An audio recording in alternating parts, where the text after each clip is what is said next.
Chapter 1654. She knew that something might have happened to Yang Lu. White Fox's expression changed drastically, but it didn't matter. She still had a backer. She shouted loudly, "I'm innocent. Yang Lu forced me to do this. I want to see Seventh Madam. I want to see Seventh Madam." "You talk too much." The man shook his head lightly. Immediately, the members of the security bureau around him swarmed forward, covered the White Fox's mouth, and caught it. In Tian City, Yuan residence, Big Boss Yuan Qian was sitting in his central room, drinking tea with a leisurely expression. He had already received news that his master, Yang Lu, would soon be in power. At that time, he would be able to obtain goods from Crimson City endlessly. At that time, he would become the wealthiest merchant in southern Ming. Once he thought of the countless silvers that would fall into his hands, Yuan Qian couldn't help but smile. But soon, he couldn't smile anymore. A group of strangers suddenly rushed into his house.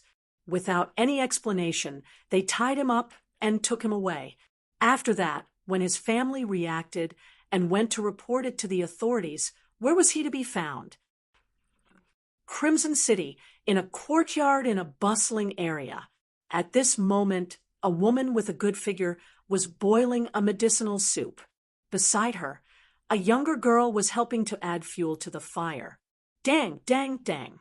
Someone knocked on the door.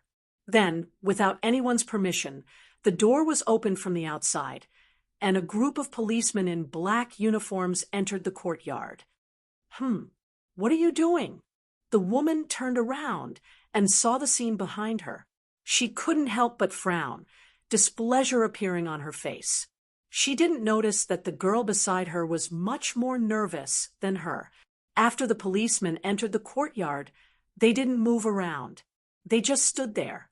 It wasn't until another person walked out from behind him that the policeman stood at attention. At this moment, the woman saw the person who came.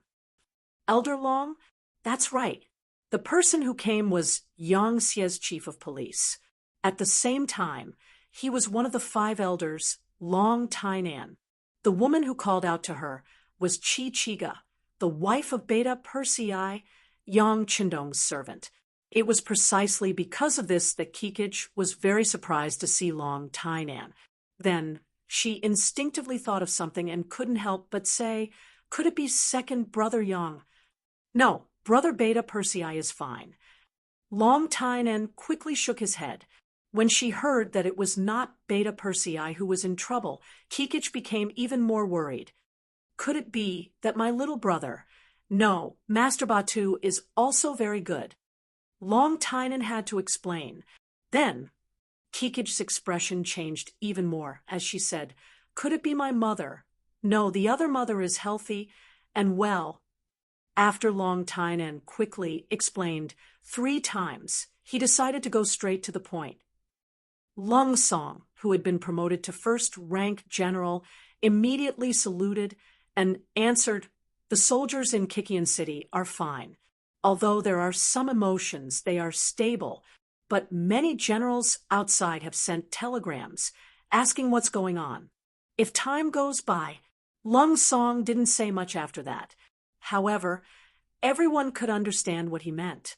The army wasn't like the army. There was a saying, when a general is outside, he can't give orders. If Yang Qindong wasn't prepared and something happened to him, then the other forces would inevitably try to rope him in. Some ambitious generals might even reveal their confidence.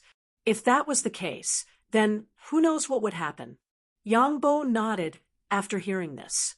Although he was only 11 years old, his experience since young made him more mature than his peers.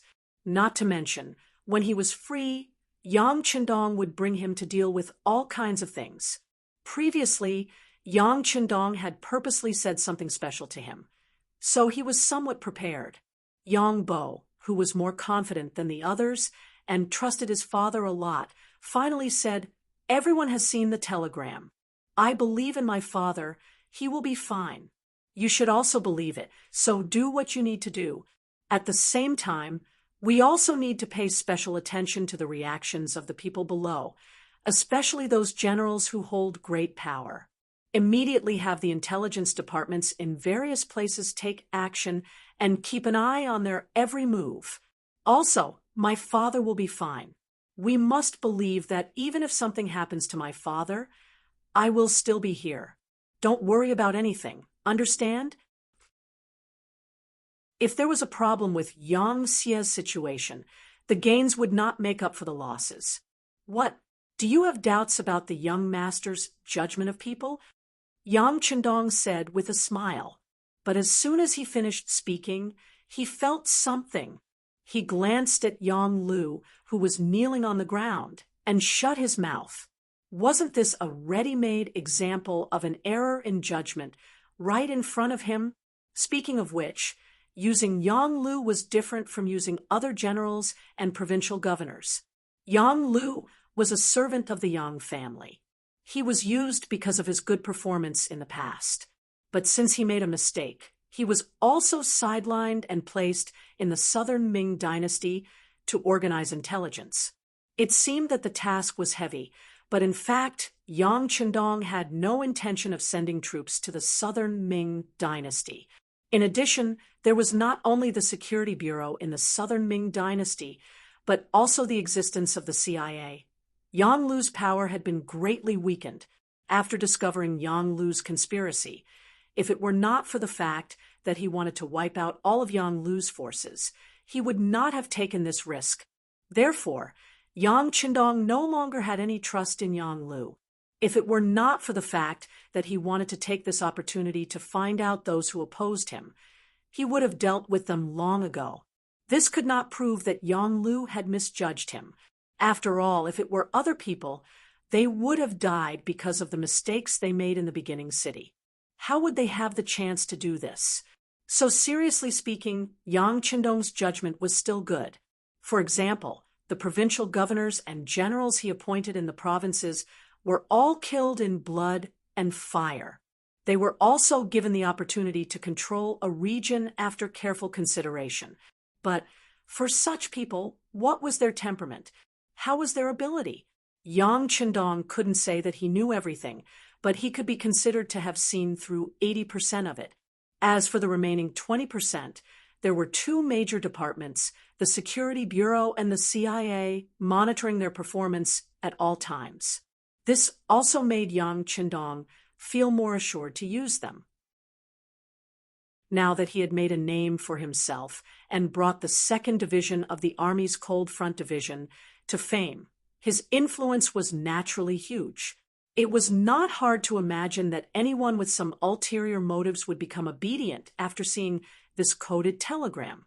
And with Tianhu being the first to take the lead to support Yang Bo, presumably there would be more and more people who would respond. This way, the overall situation would be stable. The reality was just as Yang Chendong had expected. Soon after, the governor of East Europe and the commander of the new Second Army, Shibi, also sent a coded telegram, making the same decision as Tianhu. Not only that, she also expressed that she would, like Tianhu, attack anyone who wanted to harm Yang Xie, including those ambitious officials in Yang Xie. It had to be said that back then, Yang Chendong had thought that Shibi had a good political vision, and now it had come true. Next, it was lively. The governor of East Asia and the commander of the First Army, Bai Shuang, the governor of India and the commander of the Second Army, Gongfeng, the governor of the 3 eastern provinces, Liaodong region, Lu Shi, the general Yi Ligang, the governor of Shaowei province, Yao Ingjun, the governor of the 3 southern provinces, and so on, all sent a coded telegram to express their attitude.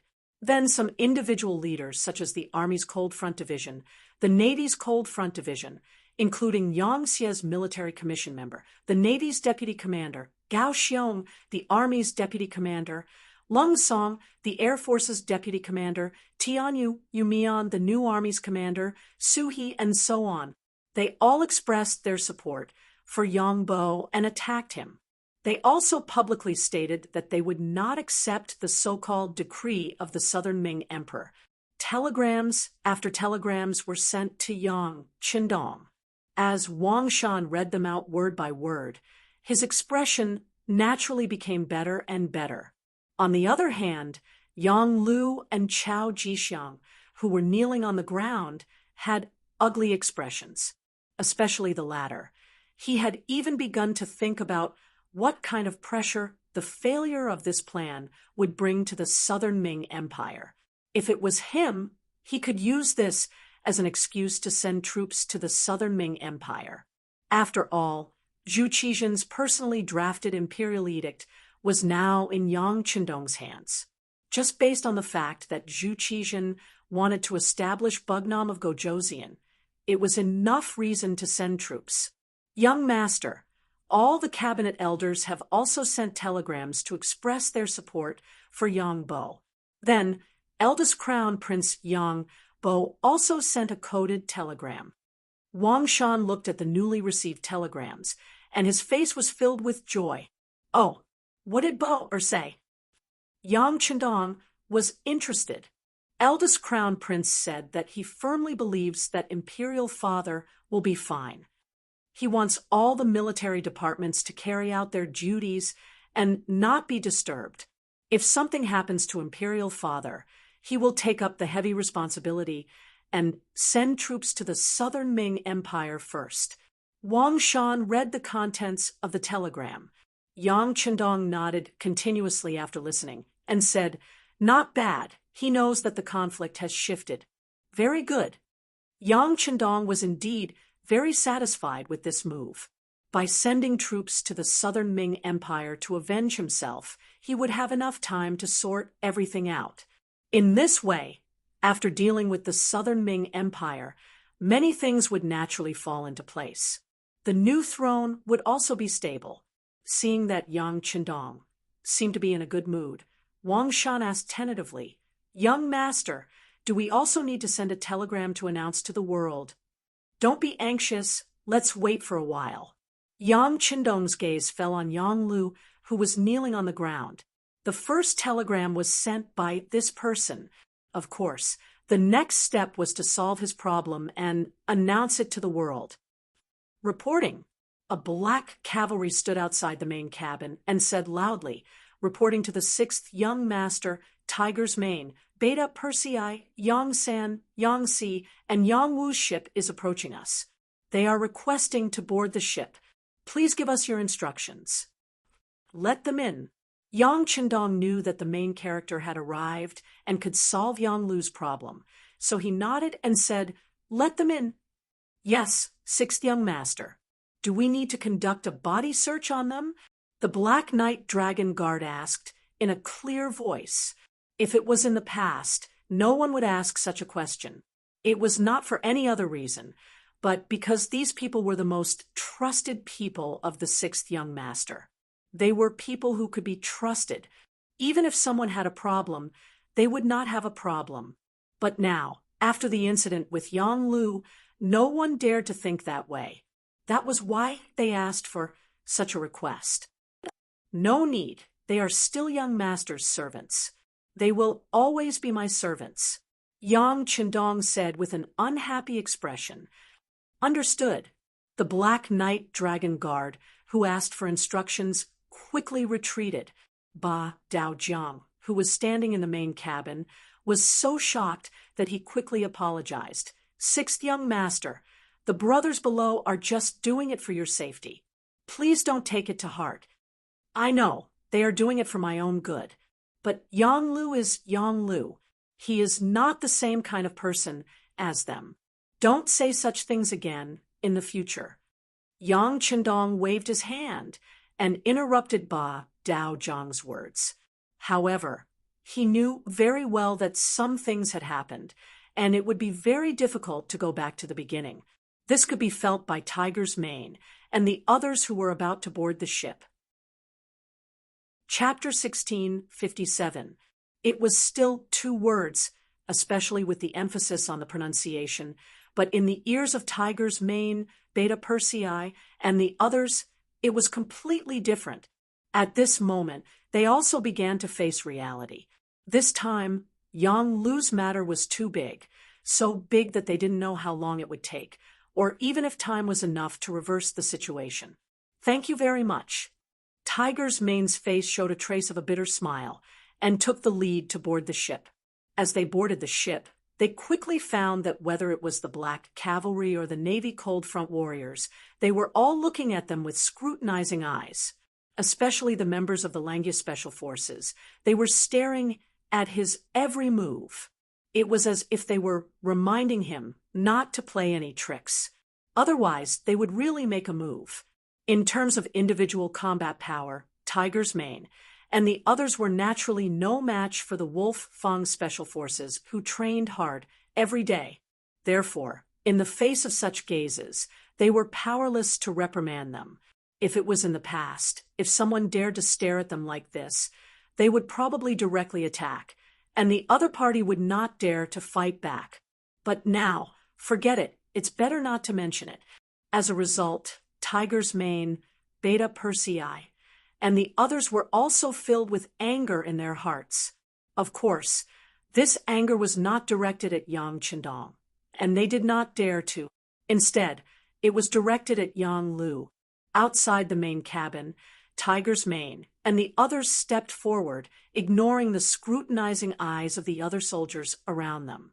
The 5 of them all knelt on the ground and shouted towards the main cabin, "Young master, we sinners are here, please enlighten us, young master." "Come in." Yang Chendong naturally noticed the actions of Tiger's Mane and the others and could not help but sigh. Yang Lu's matter should not be blamed on these people, but in order to prevent such a thing from happening again, it was necessary to use this matter to warn them. None of them stood up because Yang Chendong didn't allow them to. Therefore, Tiger's Mane's group of 5 kneeled as they entered the main cabin. Then, they knelt in front of Yang Chendong. "Now that you know what happened, I'll leave Yang Lu to you. As for how you want to deal with him, come up with a plan. You have to announce it to the world later. Do you understand?" Yang Chendong waved his hand after saying this. Now that things had come to this, he wanted to see how Tiger's Man and the others would deal with this matter. If they still wanted to protect Yang Lu like they did in the first city, then these people could not be used. At least, they could not be put in an important position. It was impossible for a superior to not have the heart to kill decisively. With such a character, sooner or later, she would be used by others and would threaten the master's safety. Still kneeling, Tiger's Mane's group of 5 dragged the tied-up Yang Lu out of the main cabin. The 6 brothers gathered together in the side cabin. As soon as they entered the side cabin, Beta Persei was the first to stand up. He raised his leg and kicked Yang Lu's body. A stream of blood flowed from the corner of his mouth. It could be seen that the strength of this kick was not small. After Beta Persei, Yang San, Yang Si, and Yang Wu also stepped forward. After a series of punches and kicks, Yang Lu knelt on the ground and kept wailing. He shouted loudly, "Brothers, don't hit him anymore. If you continue to hit him, he will die. We won't have a brother like him anymore, who still treats you as a brother." Beta Persei became even angrier when he heard this. He kicked him a few more times, causing Yang Lu to wail in pain again. Seeing that the brothers had beaten him up, Tiger's Mane walked forward and helped Yang Lu up. Seeing Tiger's Mane appear in front of him, Yang Lu immediately begged, Tiger's Mane, I was really confused for a moment. I was deceived by Yang Ing. He turned out to be a spy from the southern Ming Empire. I was deceived." Looking at Yang Lu's pleading face, Tiger's Mane shook his head first and then said, "You used to be rootless duckweeds. You had no food, clothes, and a place to live. It was the young master who pitied you and took you in. He gave you glory and wealth and gave you everything. But do you really think you're that strong? Let me tell you, without the young master, you're nothing. You don't even think about repaying his kindness and even want to kill your master. You're a complete bastard. Tiger's Mane's voice grew louder and louder. The more he spoke, the angrier he became. He raised his hand and slapped Yang Lu twice. Yang Lu's teeth flew everywhere. Yang Lu's face instantly became red and swollen like a big loaf of bread. That's right. You're really a disgrace to us. Do you know, after this incident, how can we let the sixth young master trust us? I'm afraid we won't even be able to repay his kindness. And all of this is because of your wishful thinking. Now, you still want to say that you were confused for a moment and that you're afraid that we'll kill you. Do you know that you're destined to die? Who cares about your life? Yang Sen walked forward and said earnestly. Then he kicked Yang Lu, who had just knelt down, to the ground. Originally, Yang Lu only had a look of regret on his face. He still had hope in his heart that with the help of these brothers, he would be fine. At least his personal safety would be guaranteed. Didn't something like this happen before? Wasn't he fine? Moreover, this time he didn't cause any substantial harm to Yang Chendong. Everything could be saved. But now, after Tiger's mane and Yang San's words, he suddenly felt that things weren't as good as he thought. He might die. He couldn't help but cry. So, saving me now is saving yourselves. You understand? Death was at hand.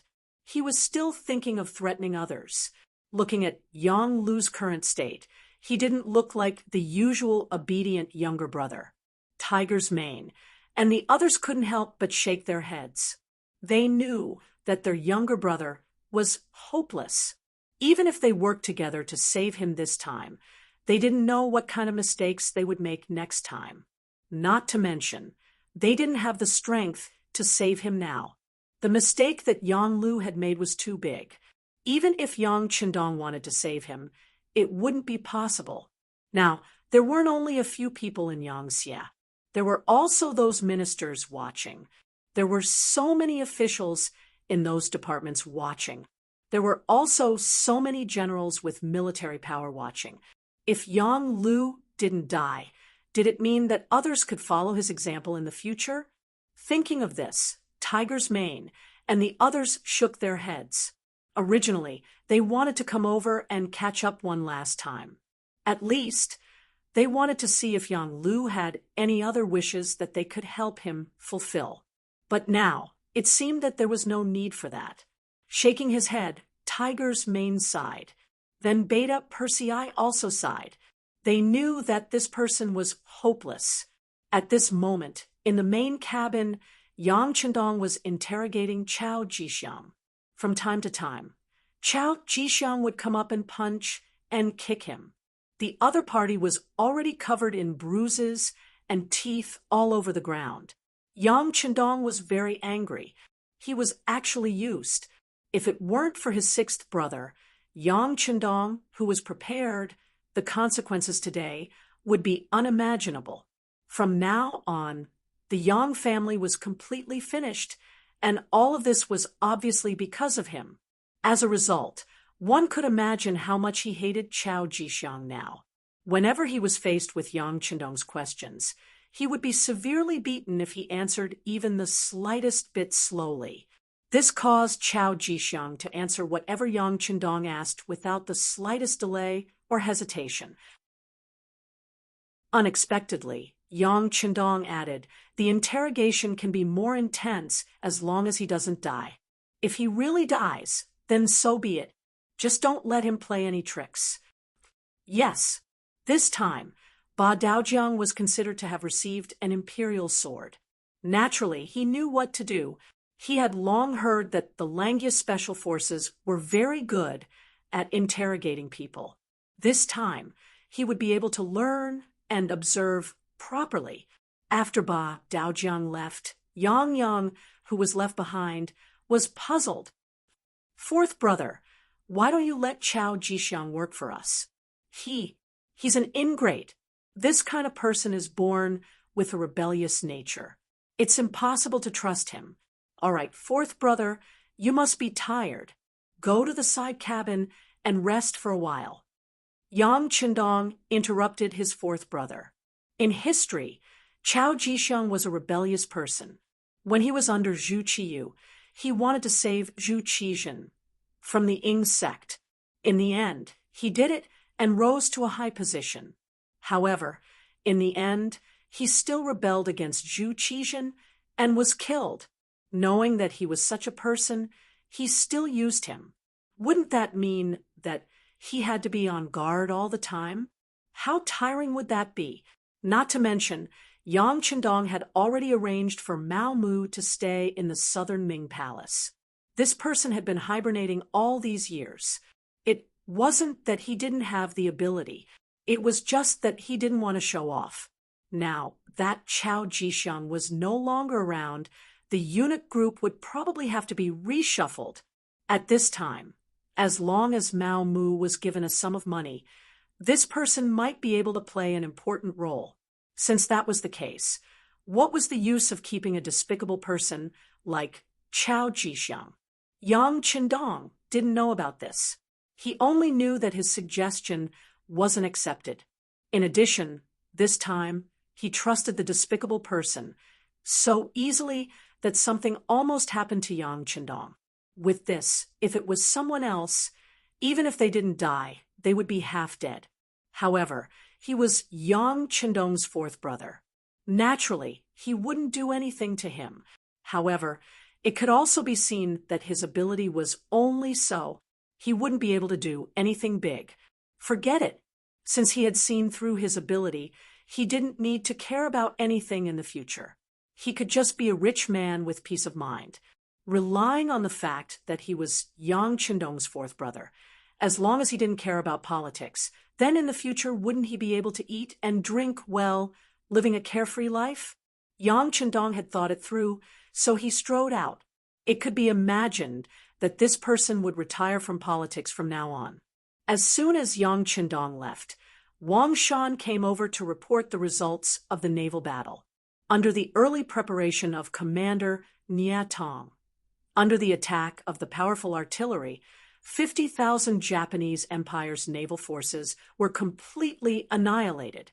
At this point, another problem was completely solved. Now, Commander Nie Tong had brought the fleet close to Yang Qindong. Tell Nie Tong that he did a good job. Yang Qindong nodded. For this battle, he already knew that whether it was the power of the artillery or the attack range, it was several times the opponent's. If this battle couldn't be won, then there was no need for Nie Tong to be the commander of the Navy. He should just go home and take care of his children. While the two were talking outside the main cabin, the voices of the 5 Tigers' main brothers came out. They wanted to see Yang Qindong. Wang Shan, you go out first. If there is any urgent situation in the radio station, inform this young master at any time. Yang Qindong knew that he had to face it sooner or later. Considering the face of Tiger's Mane and the others, Yang Qindong decided to face them alone. Yes, Wang Shan agreed, but he didn't leave immediately. Instead, he asked with a little worry, "Young master, do you need to call Captain Tai, who, and the others to wait outside the cabin?" Obviously, Wang Shan was worried about Yang Qindong. He was afraid that something would happen in the meeting. No, they're all on the same side. Yang Qindong shook his head. Yang Lu's matter was an exception. He didn't believe that Tiger's Mane and Beta Persei would do anything to harm him. If that was the case, he would be a failure as a person. Wang Shan was just reminding him. If he said anything more, he would have the time to sow discord. He nodded and walked out with the radio. Then Tiger's Mane and the others entered the main cabin and knelt in front of Yang Qindong without any explanation. Looking at Tiger's Mane and the others' uniform movements, Yang Qindong didn't say anything and just looked at them quietly. For many years, Tiger's Mane and the others didn't need to kneel when they saw Yang Qindong. Sometimes they saluted, and sometimes they nodded as a subordinate's etiquette. Normally, even if they knelt, Yang Qindong would ask them to get up immediately. But this time, the 6th young master didn't say anything. The quieter he was, the more pressure it brought to them. After a while, Tiger's Mane, and the others, who didn't do anything wrong, couldn't help but have cold sweat dripping down their necks. In this regard, Yang Chendong didn't say anything, as if he didn't hear anything. The room was so quiet that even a pin drop could be heard. However, this wasn't the worst part. The worst part was that outside the main cabin was also quiet. Badeo Jiang, Tiger's Mane, and the others had already removed all their defenses. The nearest black cavalry was also standing 20 meters away, making it even quieter. If it weren't for the waves hitting the ship, it would give people the impression that there was no one here. The silence continued. A quarter of an hour passed, half an hour passed, about 2 hours passed.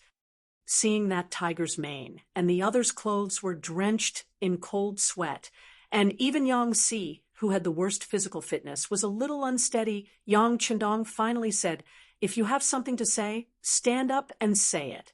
Yang Chendong asked them to stand, so they had no choice but to stand. Tiger's Mane and the others hurriedly helped each other to stand up.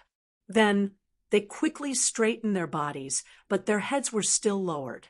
Looking at Tiger's Mane and the others, Yang Chendong couldn't help but sigh and say, Speak your mind. If you want to plead for mercy for Yang Lu, you can speak now." "No, we won't plead for mercy. Yang Lu deserved to die." Tiger's Mane and the others spoke in unison. At this moment, no one dared to plead for mercy for Yang Lu. If they really did that, wouldn't they be disrespecting Yang Chendong? If that was the case, then they wouldn't be far from death. No one pleaded for mercy for Yang Lu, which was within Yang Chendong's expectations. The reason why he arranged for these people to come to the sea in advance was not to let them plead for mercy, but to let the brothers see each other one last time. It could be considered that he had done his last duty as brothers on behalf of Tiger's Mane, Beta Persei, and the others. Of course, there was also a serious intention behind it. As Yang Xie's influence continued to expand, it became very difficult to threaten Yang Chendong. But this didn't mean that it was impossible. For example, if a few of the family servants really joined forces, they could still threaten him. If they really did that due to their status as the Yang family's servants, even if they mobilized their troops, no one would immediately say anything. Then a disaster might form. This was definitely something that Yang Chendong didn't want to see. After following him for so many years, it was a little unrealistic for Yang Chendong to abandon them. He still needed to use them, so he could only use them. Now, it seemed that the effect was quite good.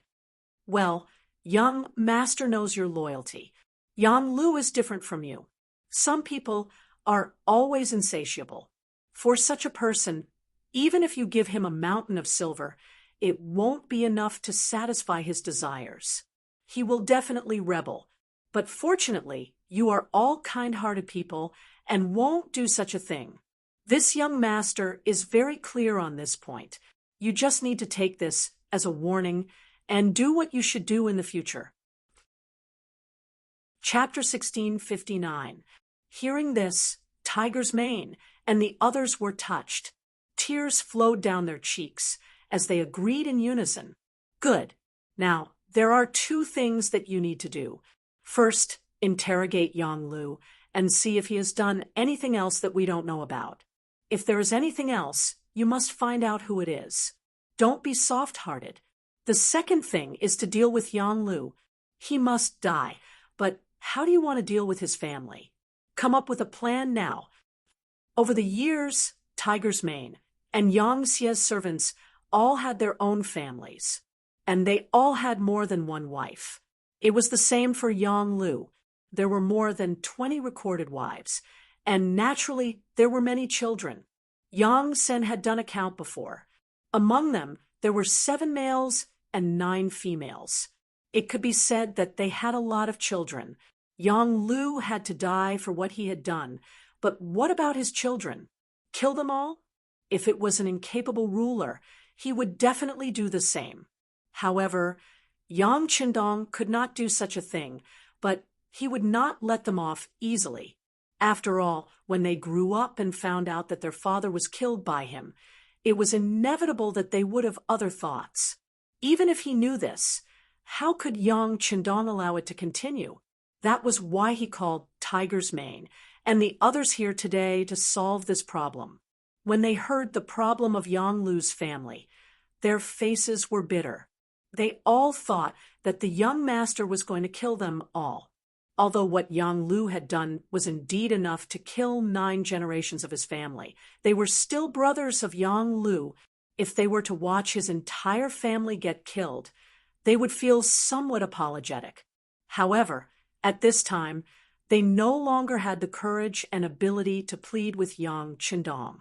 It could be said that Yang Lu's matter had nothing to do with them, but was that really the case?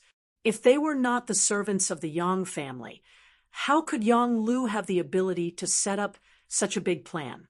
With Yang Xie's strong supervision methods, how could these things not be discovered? In the end, it was Yang Xie's identity as a servant that played a role. It made people believe that what they did was beneficial to Yang Chandong. That was why no one investigated it. Because of this, Yang Chandong had stripped them of all their privileges and even demoted them to commoners. It wasn't too much. At that time, they were all bound together for good or ill.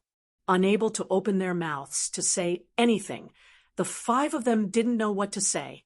For a moment, the main cabin fell into silence. Why aren't you talking? Let's talk. Otherwise, when it's the young master's turn to speak, I'm afraid you'll regret it. Yang Chandong knew what everyone was thinking. Therefore, he directly threatened them.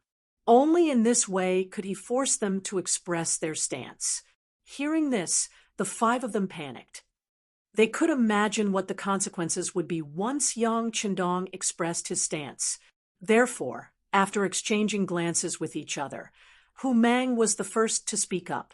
Young master, logically speaking, what Yang Lu has done is not overboard with his family. But I think his family should not know what he did. After all, we're brothers, so can't you be lenient? With Tiger's Man taking the lead, Beta Persei also begged, yes, just leniency. His family can choose to be exiled. Yes, they can even be exiled, separately. The further they are exiled, the better. They can go to a place where no one knows them. They can even remove their Han nationality identity. Yang San was afraid that Yang Chandong would not agree, so he added, I agree with the 3 brothers.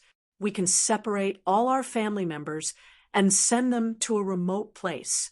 Yang Si and Yang will also express their opinions. Basically, they all had the same idea. After the 5 of them expressed their opinions one after another, they fell silent again. They only looked at Yang Chandong nervously, waiting for the young master's final decision. Yang Chandong did not say anything immediately. Instead, he first looked at the 5 of them with a scrutinizing gaze. No matter who his gaze fell on, that person quickly lowered their head, as if they had done something wrong, and did not dare to look at him. After an unknown amount of time, Yang Chandong finally sighed and said, Forget it. Since you all care so much about your brotherhood, I can't say anything about the young master. I'll allow it. Yang Chandong finally expressed his stance and agreed with the 5 of them. Tiger's Man and the others also breathed a sigh of relief. Then they kowtowed nonstop to express their gratitude at the moment. But you have to remember that this matter is not over. If any of you have any delusional thoughts in the future, I won't let you off easily. Not only that, I won't spare any of Yang Lu's family members. Also, don't try to play any tricks. The young master will send someone else to supervise you. As for who it is, you don't need to know. If you find out that any of Yang Lu's family members are being taken special care of, then the 5 of you can just wait to be locked up and never see the light of day again. He still had to give them a warning. Yang Chandong could spare Yang Lu's life on account of his contributions, and Tiger's Man and the others please. But if these people still wanted to play any tricks, then sorry, he could only bear the pain and take action. We don't dare. At this moment, Tiger's man and the others did not dare to play any tricks. It had to be said that the servants were all good people, other than Yang Lu's betrayal. The 5 of them were all loyal and devoted, even until death. Seeing that the beating was almost done, Yang Qindong knew that he had to comfort them. Otherwise, if everyone worked with emotions, then he would be the one at a loss. Tiger's mane and the others already knew this result, but when they heard that Yang Lu was about to die, they still couldn't bear to see it happen. However, they also knew that this was already the best result. At least their families' lives would be saved. This was already Yang Qindong's mercy. They immediately answered in unison, and the 5 of them left together. The matter of the servants was finally resolved, and the troublesome traitor was also eliminated. Next was to deal with the matter of the South Ming dynasty. At this moment, Yang Qindong's gaze seemed to have crossed the sea and landed on Yingtian Prefecture. He really wanted to know how Zhu Qizhen would react after knowing that Chao Jixiang's mission had failed. South Ming dynasty's capital palace. Zhu Qizhen had been restless since he woke up in the morning. He knew very well that today was the day he would have a showdown with Yang Qindong, and he hoped that Chao Jixiang would succeed. In that case, Yang Qindong would no longer be a threat, and the mountain above the South Ming dynasty would be gone. Not only could he continue to be the emperor of the South Ming dynasty, but he could also find a way to unify the Great Ming dynasty. A while ago, he received news that the Beiming emperor Zhu Qiyu had not attended morning court for a while due to health reasons. This was definitely a good opportunity for Zhu Qizhen. He could imagine that without Yang Qindong and Zhu Qiyu as opponents, who else in the world could go against him? Speaking of which, Zhu Qizhen also had some confidence in himself. At least he could be considered a capable emperor. He was able to bend and stand tall and was good at national affairs. This was what history recorded about him. Just like when he was captured by Yesen of Wara, he could use his charisma to make others not dare to offend him, and even worship him like an ancestor. This was the display of a gentleman and an emperor. Chapter 1660. After returning to the country, he was put under house arrest by Zhu Qiyu. Even the eunuchs around him bullied him. In the summer, even the only tree he used to enjoy the shade was cut down. He did not say a word and silently endured it. This was the performance of tolerance. In the end, when Zhu Qiyu was in poor health, he turned the tables and became an emperor twice. Finally, he led the Great Ming dynasty to become strong again. This was his ability to unify the country and become an emperor. Such a person, if it weren't for the appearance of Yang Qindong, he would have become the emperor of the Great Ming dynasty again. One could imagine how difficult it would be to make such a person lower his head and admit defeat. Since he didn't admit defeat, he could only take the initiative to attack. If Chao Jixiang could succeed, it would naturally be the best. But if he couldn't, Zhu Qizhen had to consider the serious consequences. Time passed by little. Slowly, noon passed, and the sky slowly turned dark. There was still no news. Zhu Qizhen's face remained unchanged. He knew that because the communication was not developed, even if Chao Jixiang succeeded now, it was impossible for good news to come so quickly. Let's go to the Emperor's palace to take a look. Looking at the sky outside, it was already dark. Zhu Qizhen called Senior Eunuch Qian Songbao and went straight to the harem. In the Emperor's palace, the chief eunuch, Mao Mu, was arranging everything in an orderly manner. He seemed to be no different from usual, but if someone observed carefully, they could still find that his hands were trembling slightly. This was caused by excitement.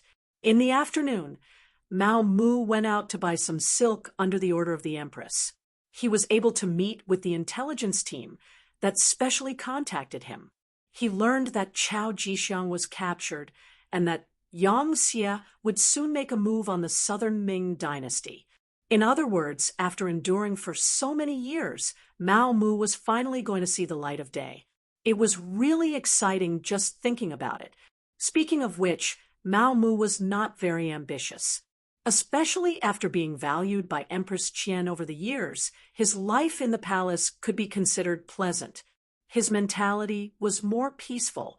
However, it was undeniable that the internal strife within the eunuch group had never stopped.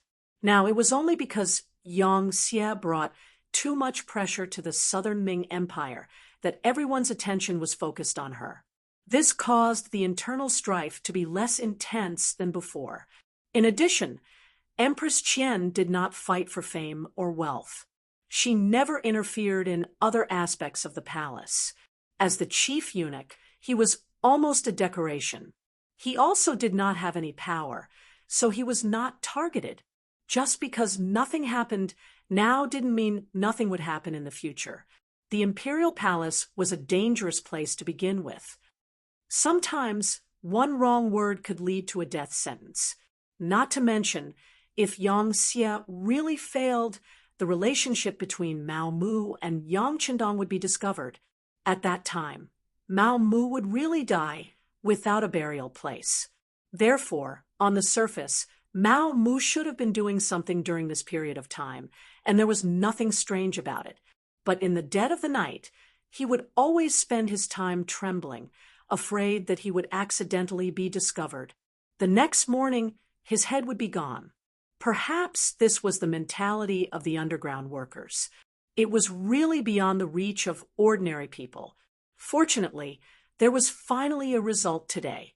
Chao Jixiang was caught and was destined not to be released. Yang Xie was about to make a move, and the situation was gradually becoming clearer. Mao Mu was getting closer and closer to his day of glory. Most importantly, the group that contacted him personally gave him 1 million taels of silver. They even said that they would give him more if it was not enough. As long as Mao Mu took this opportunity to obtain more power and support, he would be able to deal with Yang Xie's army. With a huge pile of banknotes in his arms, Mao Mu felt that his back had become a lot tougher. Eunuchs were like this.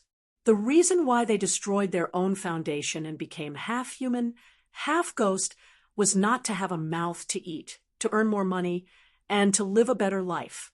In front of such a person, talking about dreams and life was definitely nonsense. It was far more practical than shining silver. Therefore, in the imperial palace, there was a saying that the rich were the masters. Even for a powerful supervisor like Chao Jixiang, wasn't his ultimate goal just to get more money? Mao Mu had what they wanted the most. Thus, he did not have to worry about people not working hard for him and not being loyal to him. Just as he was thinking about how to use the silver to rope in more people, a eunuch suddenly shouted from outside, "The emperor has fallen." When Mao Mu instinctively knelt on the ground, he knew that the opportunity had come. The opportunity for him to be on good terms with Qian Sung Bao had appeared. The three most powerful people in the eunuch group were the head eunuch, Qian Sung Bao, followed by Chao Jixiang, the head eunuch of the Imperial Horse Directorate, and the head eunuch, Kai Zhong. These three people, especially the previous two, were very powerful. Moreover, both sides were equally powerful. It was impossible to tell who was stronger and who was weaker. At that time, Mao Mu did not have any intention to participate in order to protect himself. Now that he knew about Chao Jixiang's capture, and only he knew about it, it was time to gamble. Therefore, when Zhu Qizhen entered Empress Qian's bedroom, Mao Mu changed his attitude and tried to establish a relationship with Qian Sengbao, who was waiting outside. Qian Sengbao's eyes were sharp and his hands were quick. After seeing the amount on the banknote, he immediately put it into his sleeve. Then he looked around and ordered the servants to serve him carefully. Then he followed Mao Mu to the side hall. After there was no one else, Qian Sengbao no longer had that high and mighty appearance. Instead, he changed his attitude and asked Mao Mu with a smile, "Eunuch Mao, you are so generous. What do you need this eunuch to do?" They were both eunuchs, so there was no need to hide many things.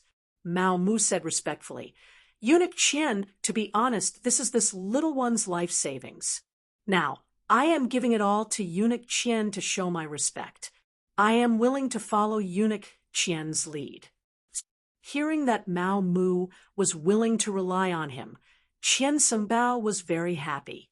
After all, he was the head eunuch of the empress and had some power. Therefore, he was very proud and said politely, "Eunuch Mao is too polite. Since it is like this, we will be a family in the future. We will advance and retreat together.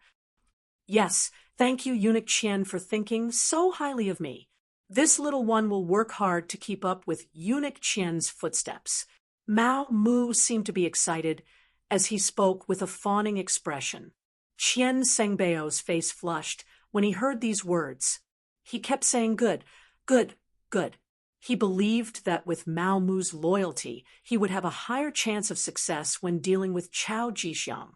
At the crucial moment, he could have Mao Mu say some bad things about Chao Jixiang to Empress Qian. In addition, he could speak in front of the emperor. Then there was no need to worry about Chao Jixiang not falling. Qian Sengbao's good mood fell into Mao Mu's eyes. He knew that there were some things he could say. He immediately mentioned that he was only the head eunuch of the empress and had limited power. Therefore, he wanted to join the embroidered uniform guard and become a deputy director. If it was before, even if someone made such an arrangement, Mao Mu would not do it. The embroidered uniform guard was Chao Jixiang's territory. Without the other party's permission, wouldn't he be looking for trouble?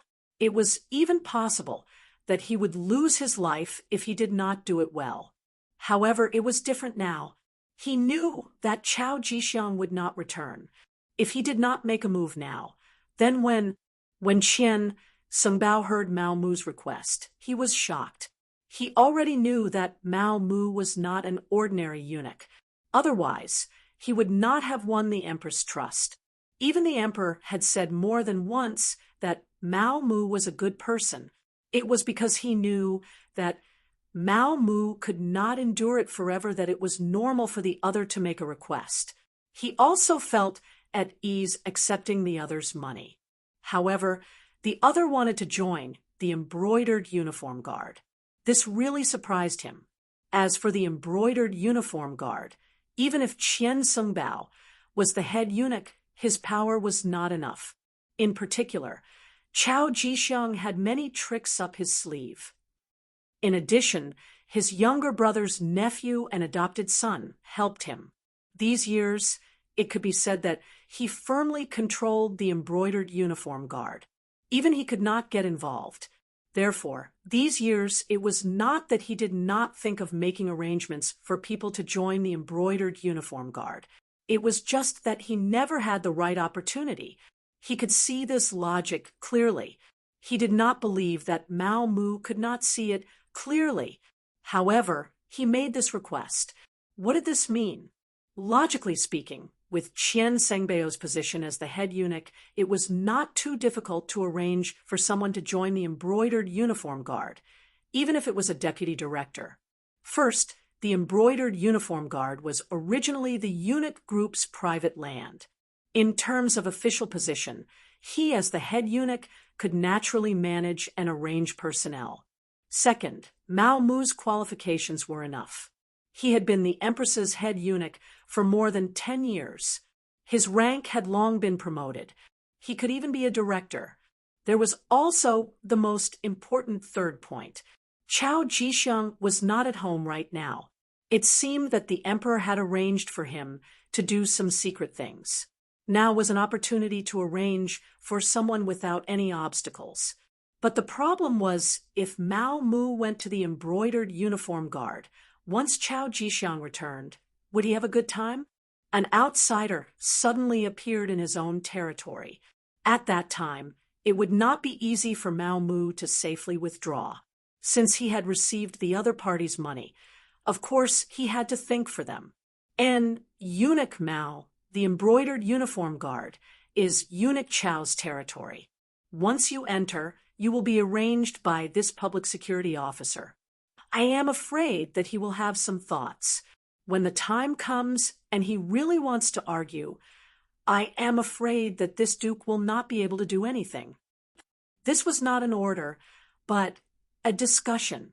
It was enough to prove that the 50,000 taels banknote was useful. At least, Qian Sengbao was thinking for Mao Mu. Many thanks for Qian Sengbao's consideration. This one has already thought about it. If I do not want to be unknown, then I must accept the challenge. So what if it was the embroidered uniform guard? In the end, Qian Sengbao was the head eunuch. How could this kind of power belong to Chao Jixiang's family? If this goes on for a long time, I am afraid that there will be a day when the tail will grow too big and it will threaten Qian Sengbao's safety. Since this is the case, this one is not talented, but I am willing to share Qian Sengbao's worries. Even if it is a dragon's pool or a tiger's den, I will still go and take a look. If it is not done well, it will be nothing more than 100 caddies of meat. If it is done well, it will greatly restrict Chao Jixiang's power. This way, Qian Sengbao will not let down his position as the head eunuch. Chapter 1661. At this moment, Mao Mu's words were filled with righteousness, causing Qian Sengbao's heart to surge. Indeed, Chao Jixiang was becoming more and more powerful, especially recently. Whenever he saw the emperor, even Qian Sengbao had to avoid him. This was not a good sign. If Qian Sengbao continued to develop, who knew if Qian Sengbao would replace him one day? If that was the case, then he would be completely finished. As a eunuch, he knew very well that if he continued to be an ordinary eunuch, perhaps no one would do anything to him. However, once he fell from a high position, it was impossible to even ask for a complete corpse. Of course, eunuchs were not complete people, let alone complete corpses. Cough, cough. Qian Sengbao, who had been thinking about how to break out of this situation, did not expect Mao Mu to jump out. Although the two of them were not very close, the key was that Qian Sengbao's rank was high enough. He did not need to do much about this matter. He only needed to report it to the emperor and record it in the records. With the face of the 50,000 taels of silver and the ability to make Chao Jixiang unhappy, why would he be happy to do such a thing? The more he thought about it, the more advantageous it was for him. Looking at Mao Mu's expectant expression, Qian Sengbao finally made a decision. All right, I'll mention this matter to the emperor tomorrow morning. Eunuch Mao, don't worry. Thank you for your guidance, Eunuch Qian. Mao Mu bowed like a subordinate. This made Qian Sengbao even more satisfied. The matter went very smoothly. Zhu Qizhen, who had rested at the empress's place for the night, woke up glowing in the morning. Using this opportunity, Qian Sengbao proposed to let eunuch Mao Mu take on the position of vice supervisor of the embroidered uniform guard. This is something that you, the head eunuch, should worry about. Just do what you think is feasible, Zhu Qizhen said, casually. It was true that he relied on Chao Jixiang, but he had to be careful. Arranging a vice supervisor for them was a good way to keep them in check. Especially this time, when Chao Jixiang had made a great contribution, it was even more important to keep them in check. He knew Mao Mu was very obedient. Empress Qian had praised him more than once. Moreover, he was an old man who had followed them from Ming's capital, so he was most likely loyal. It had to be said that Zhu Qizhen's manipulation of power was quite good. Moreover, he had always had a good impression of eunuchs. Now that Qian Sungbao had taken the initiative to suggest it, he agreed. Thus, Mao Mu took up the post. Yang Xie had already begun to transport all sorts of war resources from Crimson City to Laizhou Prefecture of Guangdong Province. The war was in the midst of preparations, and it seemed like it would erupt at any moment. Mao Mu's actions had to be faster. After receiving the appointment decree from monk Qian Bao, Mao Mu went to the embroidered uniform guard to take up his post. Mao Mu took the imperial edict to the embroidered uniform guard. All the important figures in the family, as well as some Qianhu and vice Qianhu, came out to greet the imperial edict. But when they found out that Mao Mu was going to be the deputy factory manager, the faces of the people who came to welcome them immediately fell. The entire welcome hall was quickly emptied, leaving only a deputy Qianhu named Wu Ben standing there.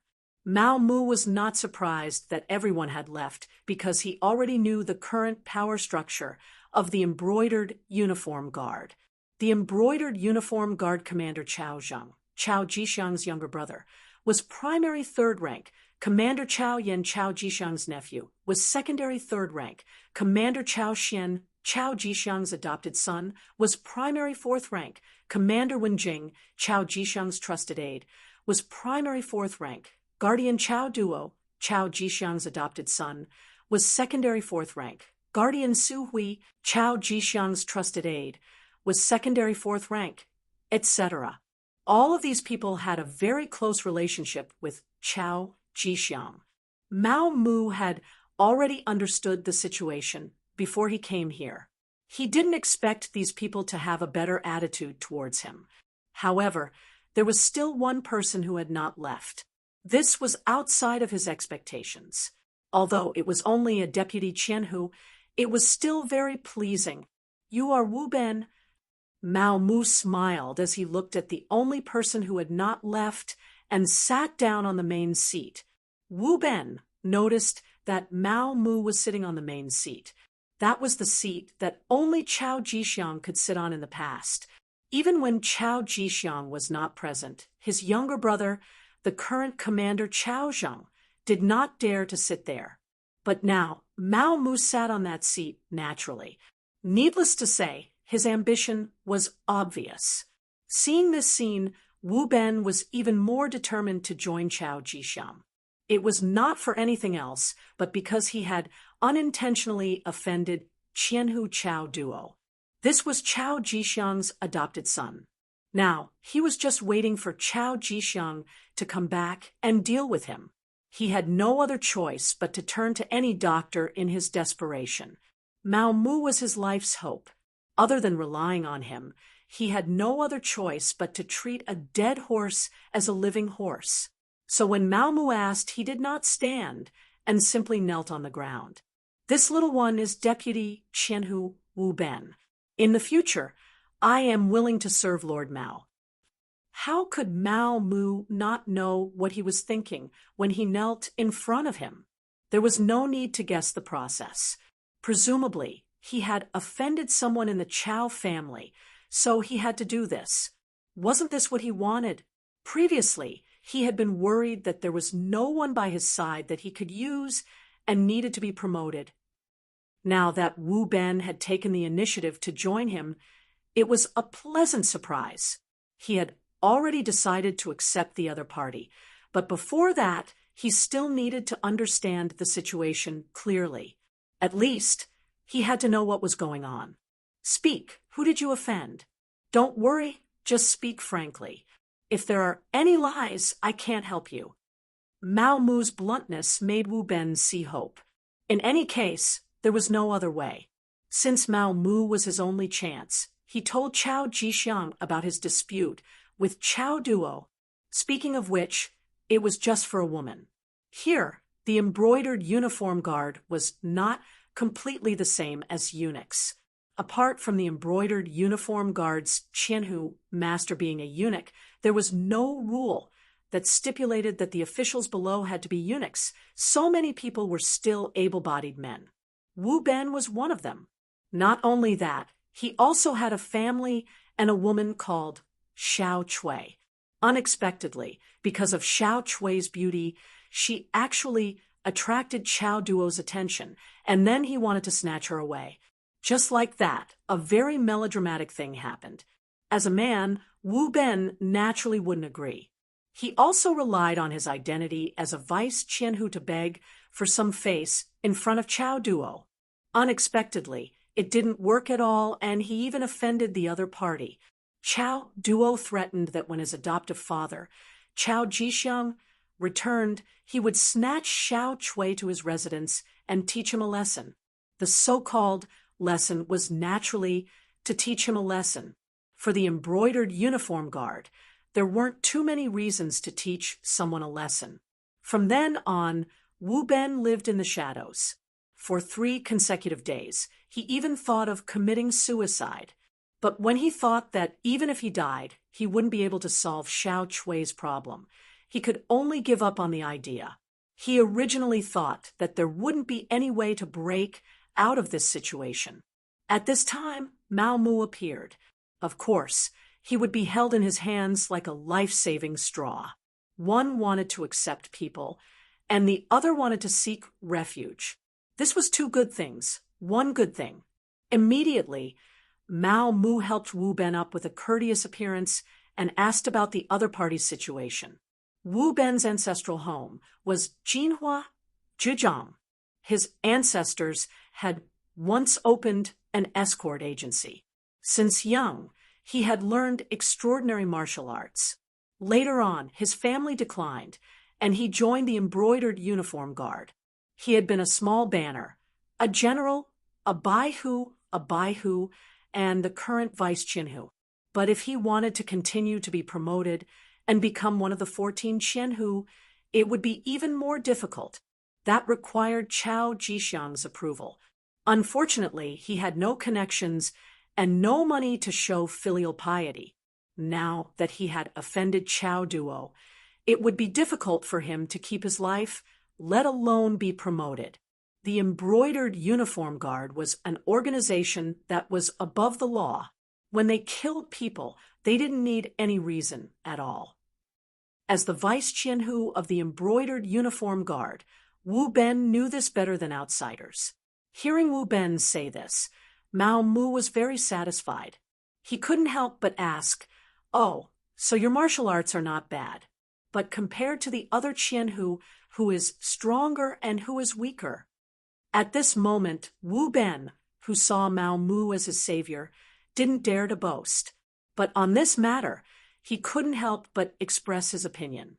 The so-called Qianhu are only people that Qiao Jixiang trusts, or people who give him large amounts of money. In terms of ability, there aren't many who know martial arts. In terms of fighting, they are completely not his opponent. As if afraid that Mao Mu wouldn't believe him, Wu Ben said, "In reality, the people who really do things in the Embroidered Uniform Guard are not commanders, or Qianhu. Basically, they are all people below the vice Qianhu rank, especially the general and small banners." Mao Mu also knew this. In the Embroidered Uniform Guard, the small banners were in charge of 10 people, the general banners were in charge of 5 small banners, the baihu were in charge of 2 general banners, and the Qianhu were in charge of 10 baihu. According to the Ming dynasty, the Embroidered Uniform Guard was an independent guard office with a total of 5,600 people. A Qianhu had 1,120 people, and a baihu had 112 people. This was the standard.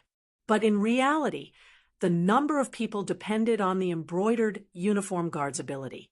In the mid to late Ming dynasty, because there was no upper limit to the number of people in the Embroidered Uniform Guard, the total number of people increased to around 60,000 to 100,000. The current Embroidered Uniform Guard, under Qiao Jixiang's leadership, had developed in a somewhat abnormal direction. The number of people had long since exceeded 10,000, which was more than twice the number set by the court. This gave Mao Mu more space to show off. If there were fewer people, it would be difficult to do anything big. Wu Ben's explanation gave Mao Mu a better understanding of the current embroidered uniform guard. He had already decided to accept Wu Ben as a person. First of all, this was the first person to rely on him, and it had to have a publicity effect. Second of all, this person was indeed a talent. In addition, he had already offended the Chow family, so he could use him without worry. But just relying on this person was definitely not enough. Mao Mu already had an idea, so he had Wu Ben follow him to the embroidered uniform guards discipline prison. He wanted to go there to find someone useful. Chapter 1662. The so-called discipline prison of the embroidered uniform guard was the prison of the embroidered uniform guard. Most of the people locked up there were important criminals of the embroidered uniform guard and some embroidered uniform guards who had made mistakes. The most reliable people were naturally the criminals of the embroidered uniform guard who had been dealt with by the Chow family. If they were of one mind, they would not have been caught here. It had to be said that Mao Mu's train of thought was very correct. When he took the vice director's token and arrived at the discipline prison without any obstructions as expected, he saw many brothers of the embroidered uniform guard who were imprisoned here because of their various mistakes. Some of these people had really made mistakes, especially those who had violated the embroidered uniform guard's own rules and were locked up here. For example, they had bullied the good, oppressed the officials, corrupted, and so on. However, there were also some who were not wrong. They were just thrown here because they had offended the Chow family. Most of these people were capable and opinionated. Chow Jixiang had no intention of beating these people to death with a stick. He told them to find their families to ransom them. If they did not have any money, then they could only wait to be tortured to death. These people were the people Mao Mu was looking for. Shun Nantang, a local of Nanjing, was originally 100 households. However, because he was soft-hearted and let go of the 2-year-old granddaughter of a criminal, he was caught here and punished according to the family's internal rules. The ransom was 200 taels. Speaking of this, it had to be said that Zhu Yuanzhang had set a set of salary standards in the 25th year of Hanggu. He had also stipulated that the salary would not change for the next 200 years of the Ming dynasty. In other words, no matter how much the price of goods outside increased, the salary would still be the same. The officials of the great Ming dynasty were a bit better.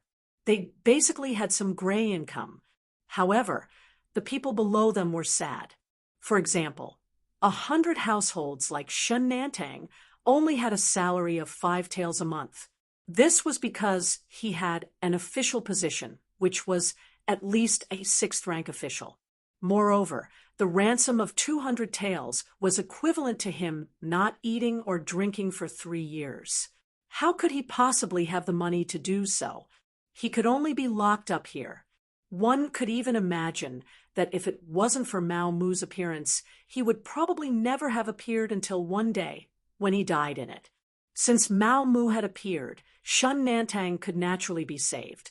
According to Wu Ben's explanation, this person's martial arts were not ordinary. He was also very famous in the entire embroidered uniform guards. He was even one of the top 5. If not for that, he would have been killed a long time ago for releasing the daughter of a serious criminal. Chow Jixiang was also a person who valued talent, which was why he wanted the ransom. Mao Mu naturally had to extend a helping hand to such a person. She had a conscience, and she had been played so badly by Chow Jixiang. If he didn't save her, who would? It was only 200 taels of silver. He took it out without any hesitation. Then he named a few more people and recorded their ransom. Then he asked Wu Ben to handle the procedures for them. Mao Mu wanted the prisoners and paid the ransom according to the rules, so the brocade guard official in charge of the discipline prison could only release the prisoners. In this way, a team was quickly formed. Besides Wu Ben, Mao Mu also had Shun Nantang, Luo Zhu, and a series of capable generals. After leaving the disciplined prison, Mao Mu did not let them go home immediately. Instead, he first took them to an enormous restaurant in the Yingtian prefecture. First, he washed everyone, then gave each of them 100 taels of silver as a meeting gift. This was still not shocking. What was even more shocking was that Mao Mu proposed in front of everyone that he would make adjustments within the embroidered uniform guards. Wu Ben and Shen Nantang would become the new Qianhu. Luo Zhu and the others would also become Baihu or test Baihu. Not only did he give out money, but he also conferred official positions. Immediately, everyone expressed their gratitude. They were all people who had been pushed aside. They had the ability, but other than that, they had no money and no backing. They had never thought that one day they would have a meteoric rise. Mao Mu's arrival made many of their wishes come true. In the time it took to eat a meal, he became the true master in everyone's eyes. Seeing everyone's urgent gaze on him, Mao Mu naturally felt a sense of heroism from the bottom of his heart. Although he was no longer a healthy man, he had his own dreams and his own idols. For example, his goal was the 3 treasures eunuch, Zhang He. That was definitely a legendary existence among the eunuchs. If he wanted to be like Zhang he had to fulfill 2 conditions. First, he had to obtain the emperor's trust. Right now, he had obtained Yang Qindong's deep trust, so he had fulfilled this condition. Second, he had to have the ability. If he could grasp the power of the embroidered uniform guards in his hands, wouldn't that prove it? Mao Mu, who had his own ideals, fully displayed the smooth side of a eunuch at the table. And everyone was excited because they had a new backing and a new goal. Everyone was a frustrated person. Most of them had even been waiting for death in the prison. Now, they could eat and drink here. Moreover, they had been told that a career and wealth were right in front of them. How could they not be excited? Even if Mao Mu wanted them to deal with the Chao family, no one would have any objections.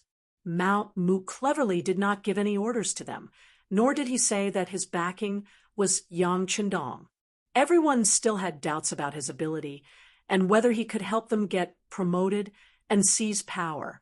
He needed to settle the matter of the officials first.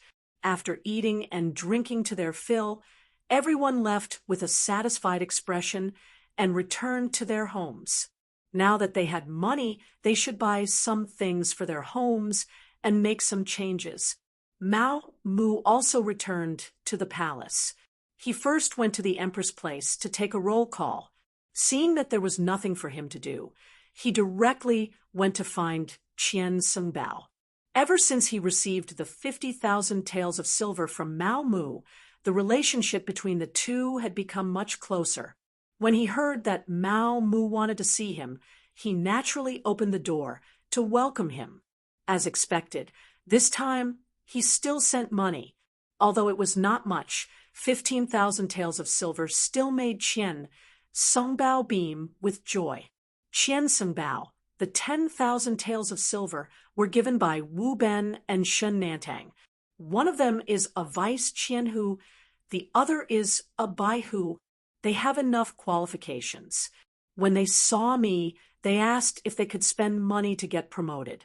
I thought about it and thought that all the benefits could not be taken by Chao Jixiang. So I made the decision to agree for Qian Sengbao. There are also a few more, but they are all for Baihu and Zongqi. They are all very low-ranking officials. What do you think? Qian Sengbao had already taken the banknotes. He asked curiously, "Are all the servants of the embroidered uniform guards so rich?" "Yes, I didn't know before. It can be seen how much money Chao Jixiang has pocketed. That's right, there are some officials below who also want to work for Qian Sengbao. They all waved banknotes to me, but I don't know if there will be such a thing in the future."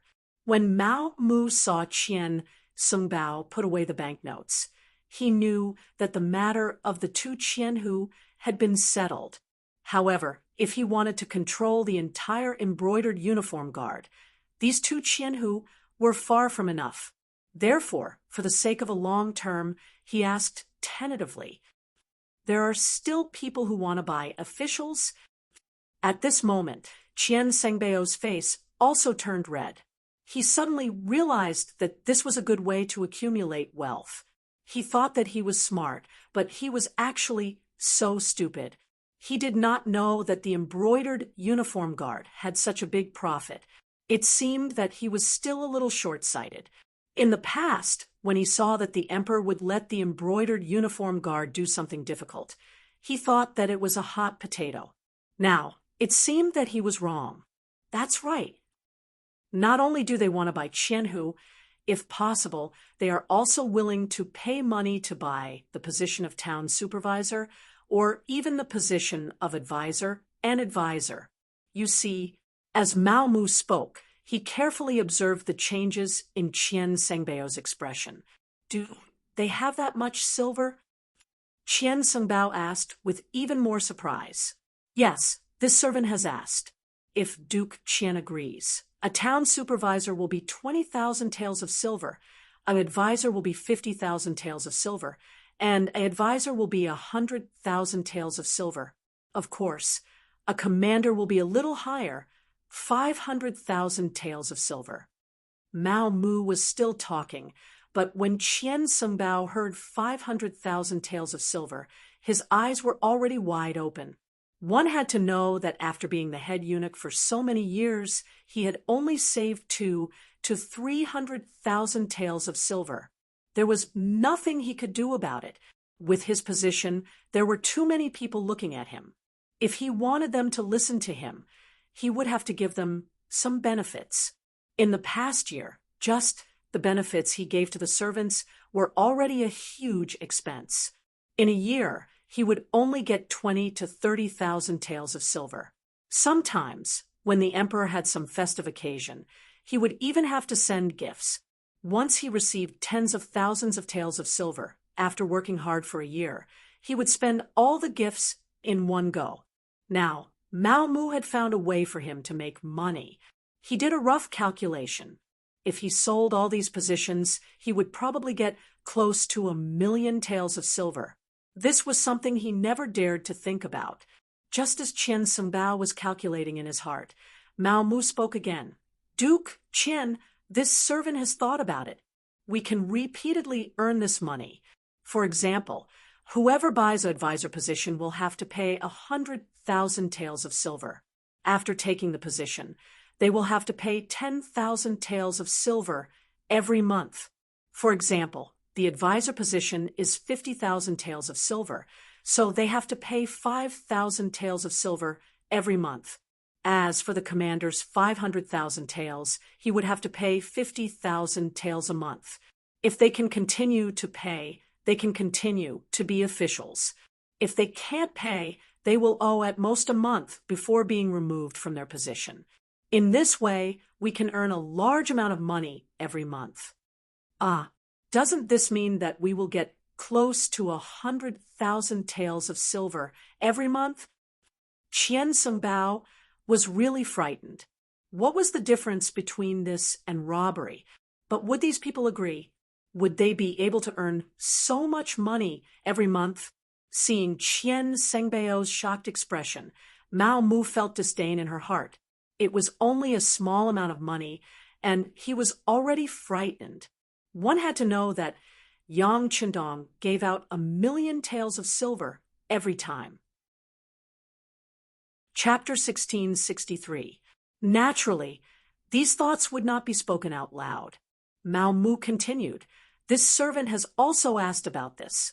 They also said that as long as they are given power, they will think of a way to get the money.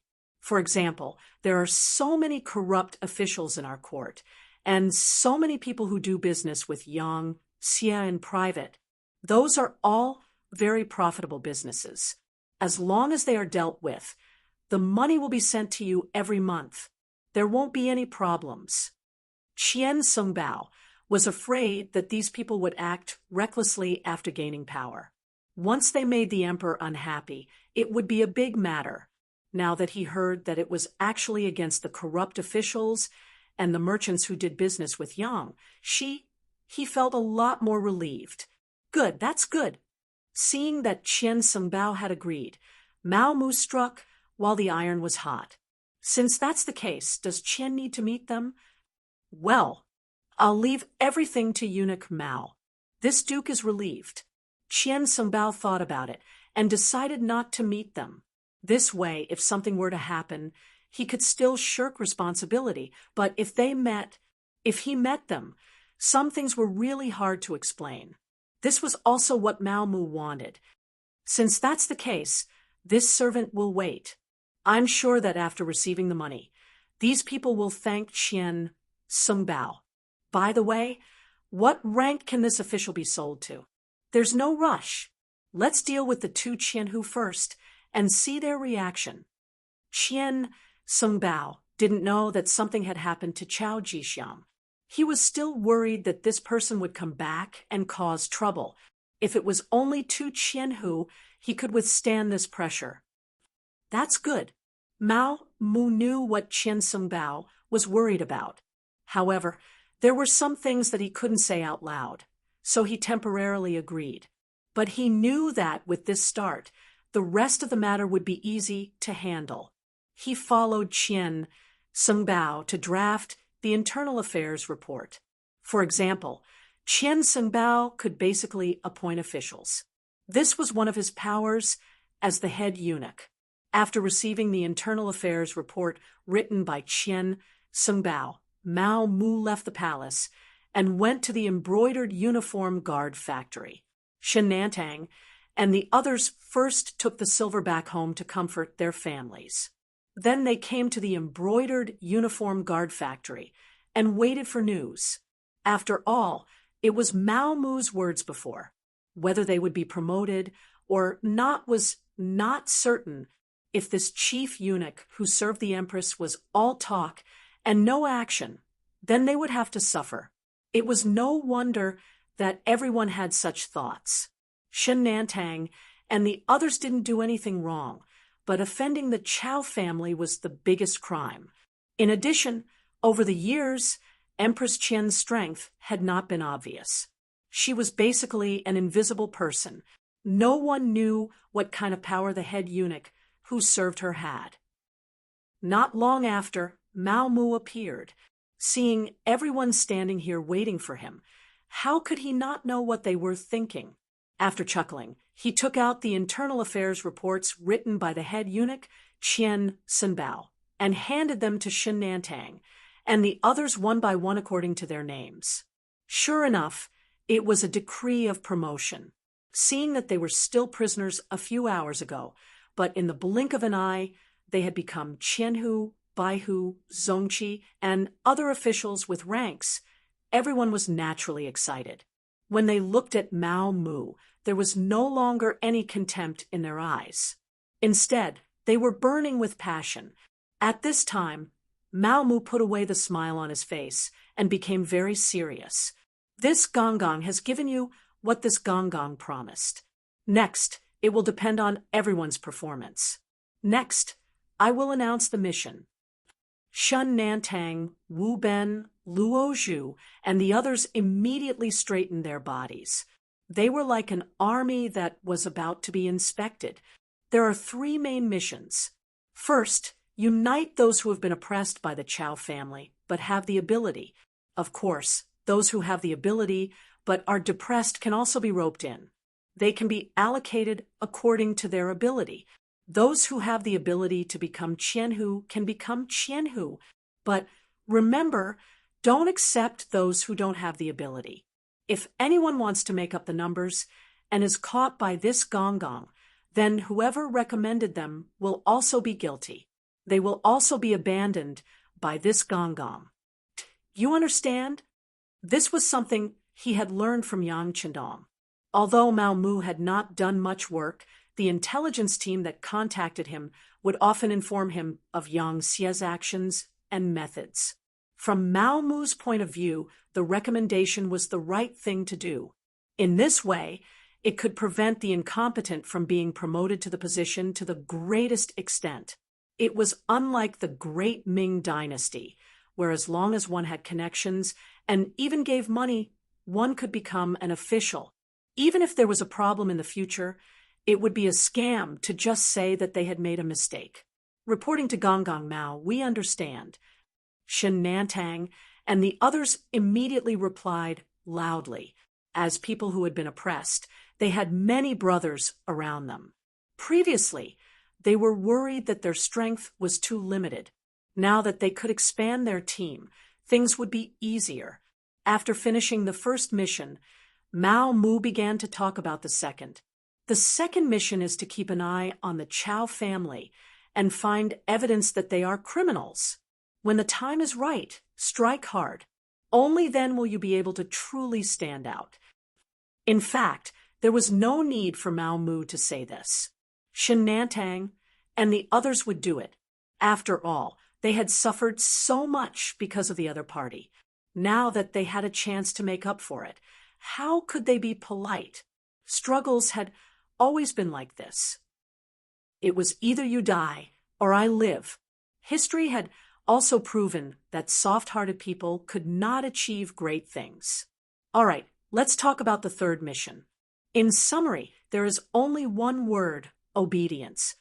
Mao Mu's voice unconsciously became louder as he continued. What I want is obedience. As long as it is an order from me, you must unconditionally carry it out. On the contrary, as for other people's orders, you must not oppose them. The specific matters are up to you. This eunuch also wants to say that Qianhu is not the end of your career. As long as you have outstanding ability and make outstanding contributions, you can be promoted to the position of town protector, commander Qianshi, comrade, or even commander. After saying this, Shen Nantang and the others' eyes immediately widened. Commander, although it was only a third-rank official position. The real power it held was something that even second-rank officials could not compare to. In the past, a fourth-rank official was an existence that they admired for life.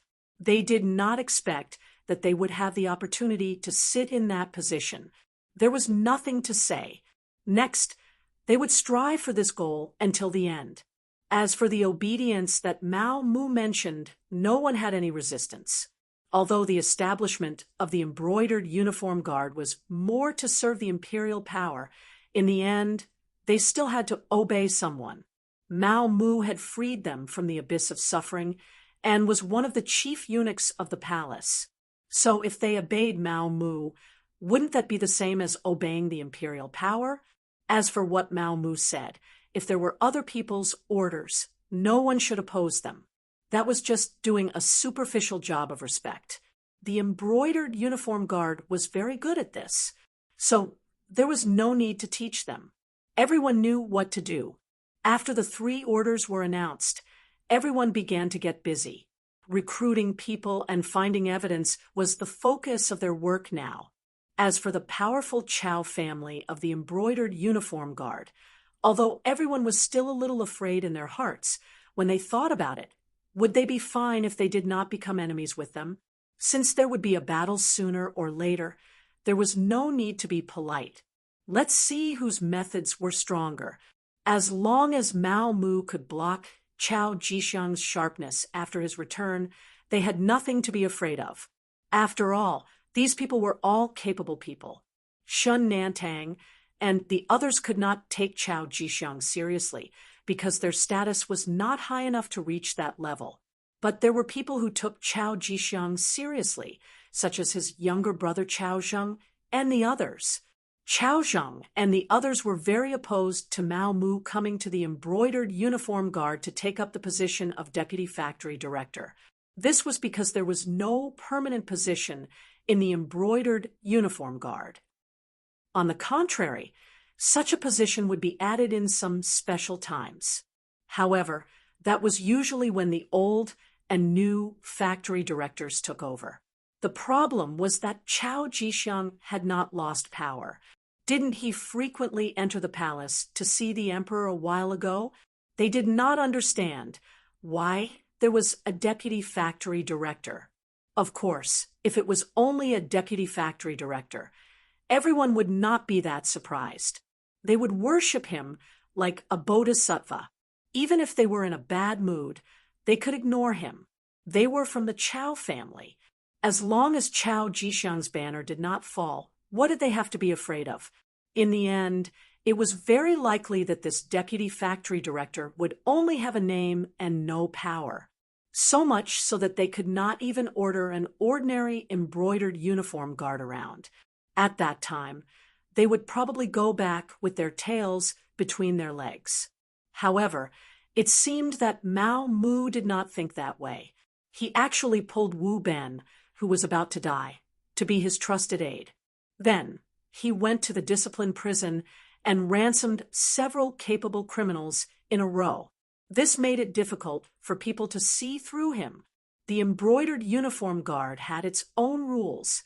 Those who did not commit any major crimes could be ransomed after paying the ransom. This was originally set by Chao Jixiang. This was also a method to amass wealth. With so many brothers following them, they had to eat, and that required money. No one had any doubts about this. Mao Mu did things according to the rules and did not rely on his official status to suppress people. No one questioned anything. However, the problem was that before they could react, two Qianhu positions were set. They were not from the Chao family, but Shen Nantang and Wu Ben, who had been dealt with by the Chao family. Chao Zheng and the others could not stand this. This clearly meant that they wanted to seize power, right? If people who were not from the Chao family could also become Qianhu, then the blow to the Chao family could be imagined. What was even worse was that after this incident, whether or not the embroidered uniform guards would listen to the Chao family's words would be a question mark. It was impossible for Chao Zheng and the others not to panic after such a thing happened. However, there was nothing they could do. Even though they were all commanders, comrades, or administrators, in reality, they didn't have much power. They all took orders from Chao Jixiang alone. They also did not have any channels to speak to the higher-ups.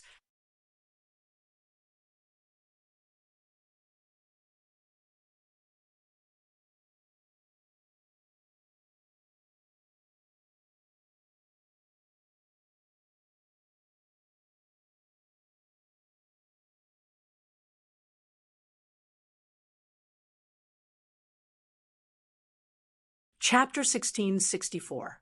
In other words, without Chao Jixiang, these people could only control one embroidered uniform guard. If someone wanted to attack the embroidered uniform guard, they could do nothing but watch. Wait for Big Brother to come back. Everything will be done. At that time, we will make Mao Mu suffer. Seeing so many people from the Chao faction looking at him with expectant eyes, Chao Zheng had no choice but to say this. That's the only way. Everyone could only nod in agreement. Over the years, Chao Jixiang still had some tricks up his sleeve. At least these people were convinced by him. However, they did not know that Chao Jixiang would not be able to come back. In the southern Ming imperial court, the first person to know about Chao Jixiang's accident was Emperor Zhu Qizhen. The reason why Zhu Qizhen knew about this was because Chief Eunuch Qian Sengbao told him. Qian Sengbao heard it from Mao Mu. When Mao Mu reported to Yang Qindong through his contact group that he had begun to reach out to the embroidered uniform guard and obtained a good start, Yang Qindong sent this information to Mao Mu. Not only that, he also told the contact group that Yang Xie was mobilizing the military supplies, mobilizing the army, and preparing to go to war with the Southern Ming Empire. This was to allow Mao Mu to stabilize his position. As for whether this would expose his strategic intentions and cause the Southern Ming Empire to prepare in advance, would Yang Qindong care? Some things could not be hidden at all. What's more, Yang Qindong couldn't wait for the Southern Ming Empire to gather their armies. This way, he would be able to achieve success in one battle. It would be better than attacking every single city and ultimately destroying the southern Ming Empire.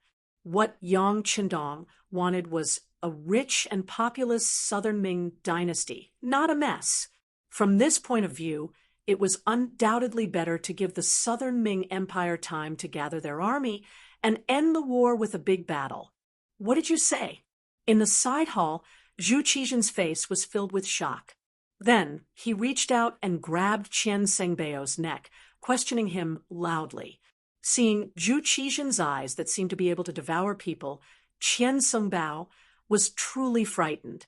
But when he thought about how he was the first to receive this information, it was equivalent to making a great contribution.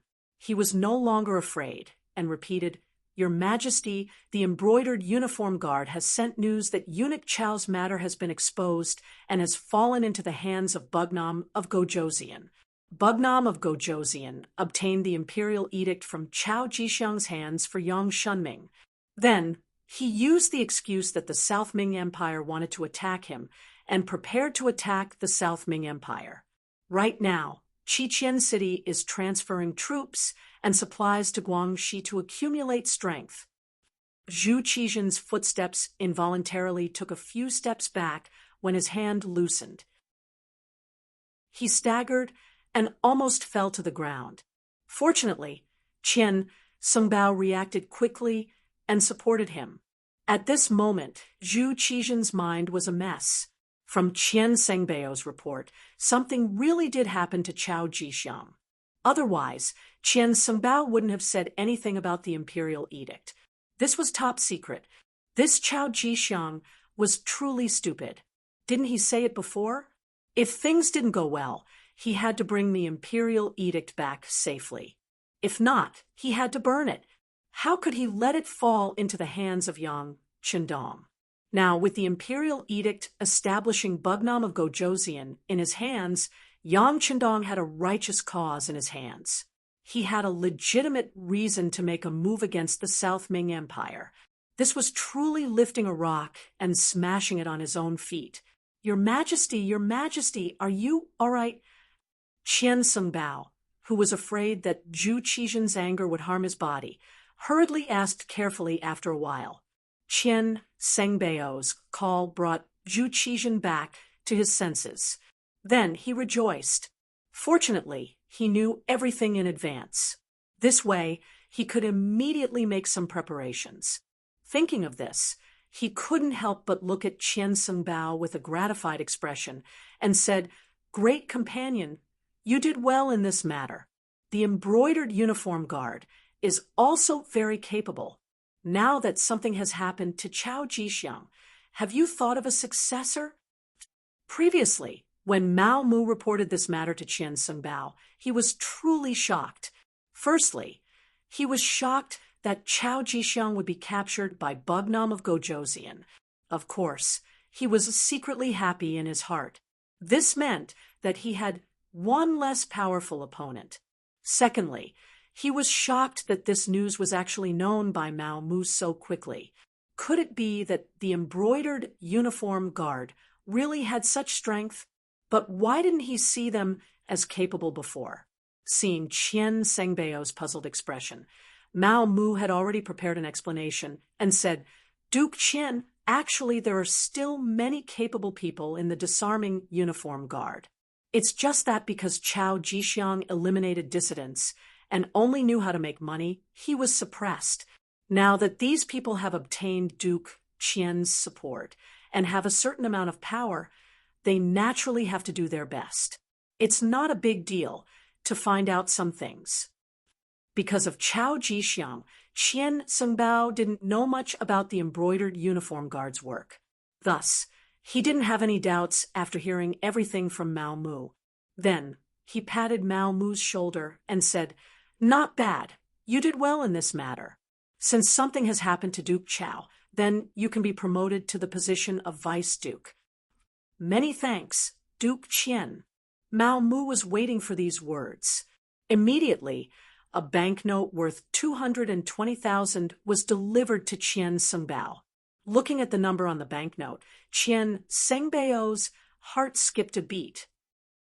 Then, he put it away and patted his chest, saying that he would take care of this matter. In fact, even if Mao Mu didn't give him the banknote, he most likely wouldn't be able to run away from the position of vice duke.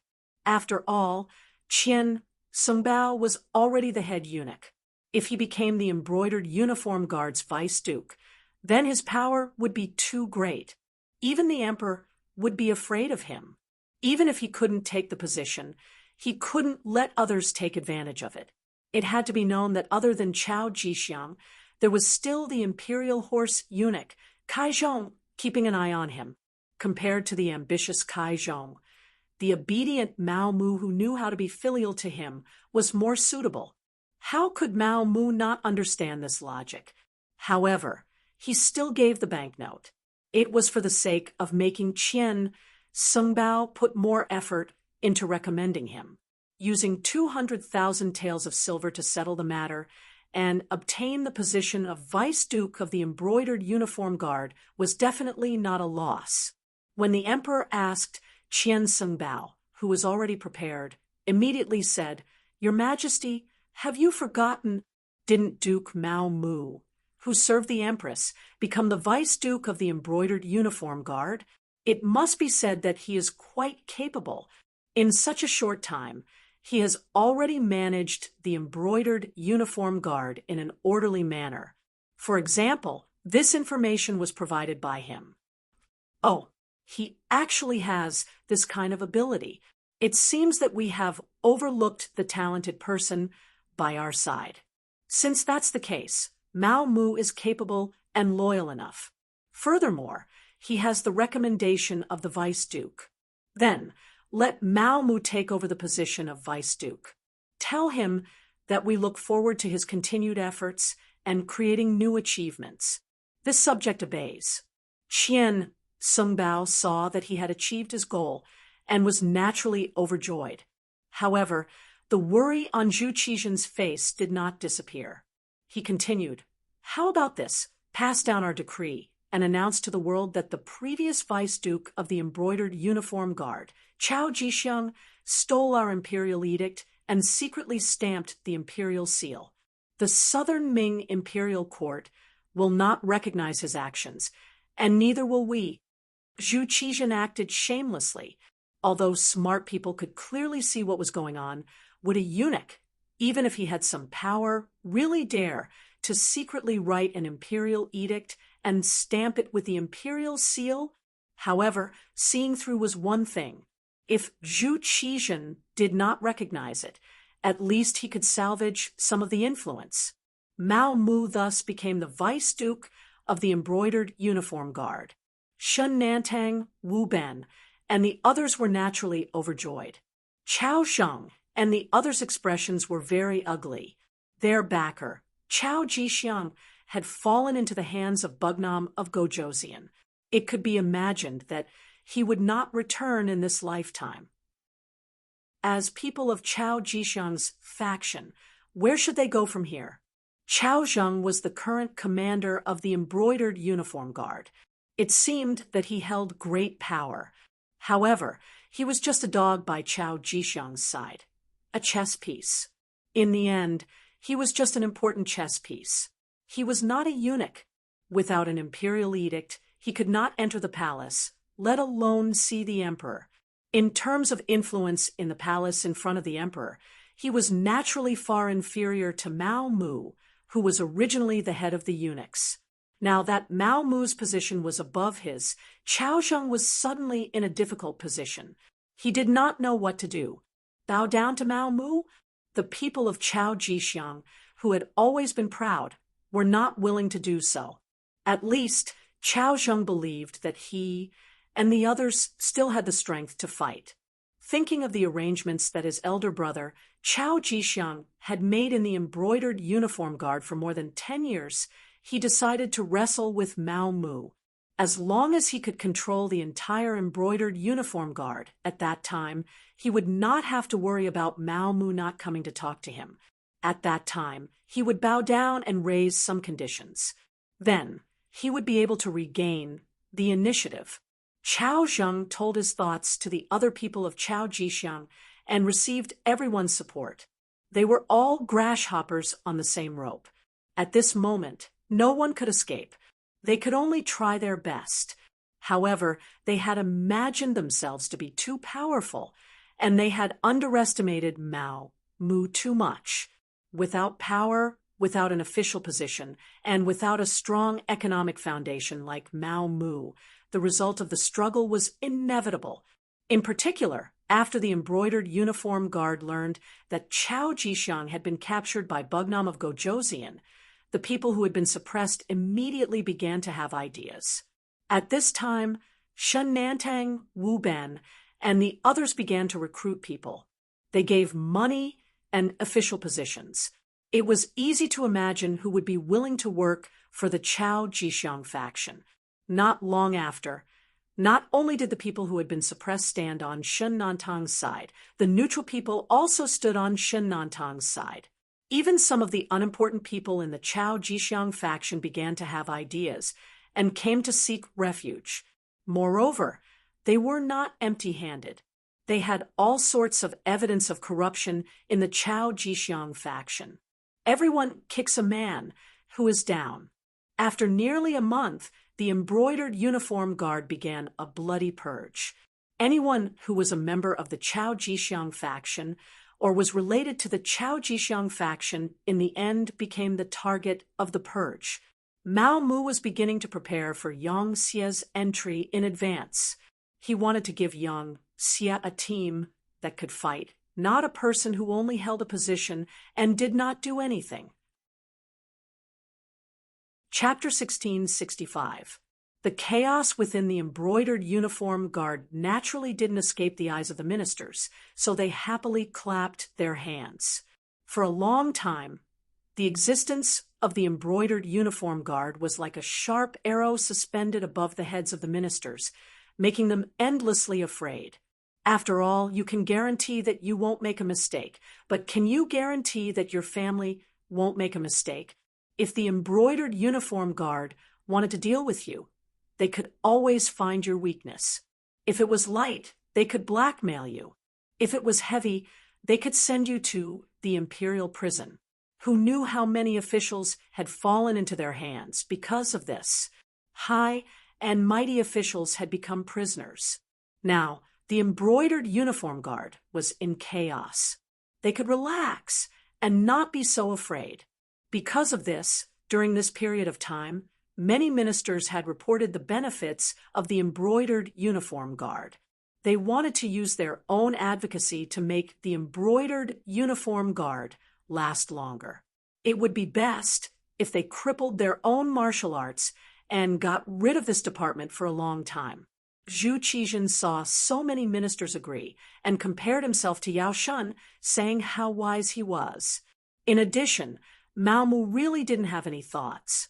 After taking care of the Chao faction, he handed over all the gold and silver he had stolen from them.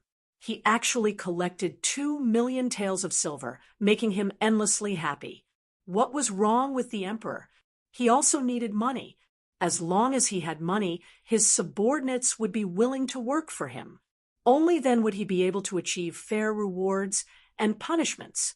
It could be said that a rich emperor's back was strong and could do anything he wanted. As for a poor emperor, it was just a thought. Now that Zhu Qizhen had money, he began to mobilize his troops and prepare provisions and military equipment. He wanted to have a showdown with Yang Xie.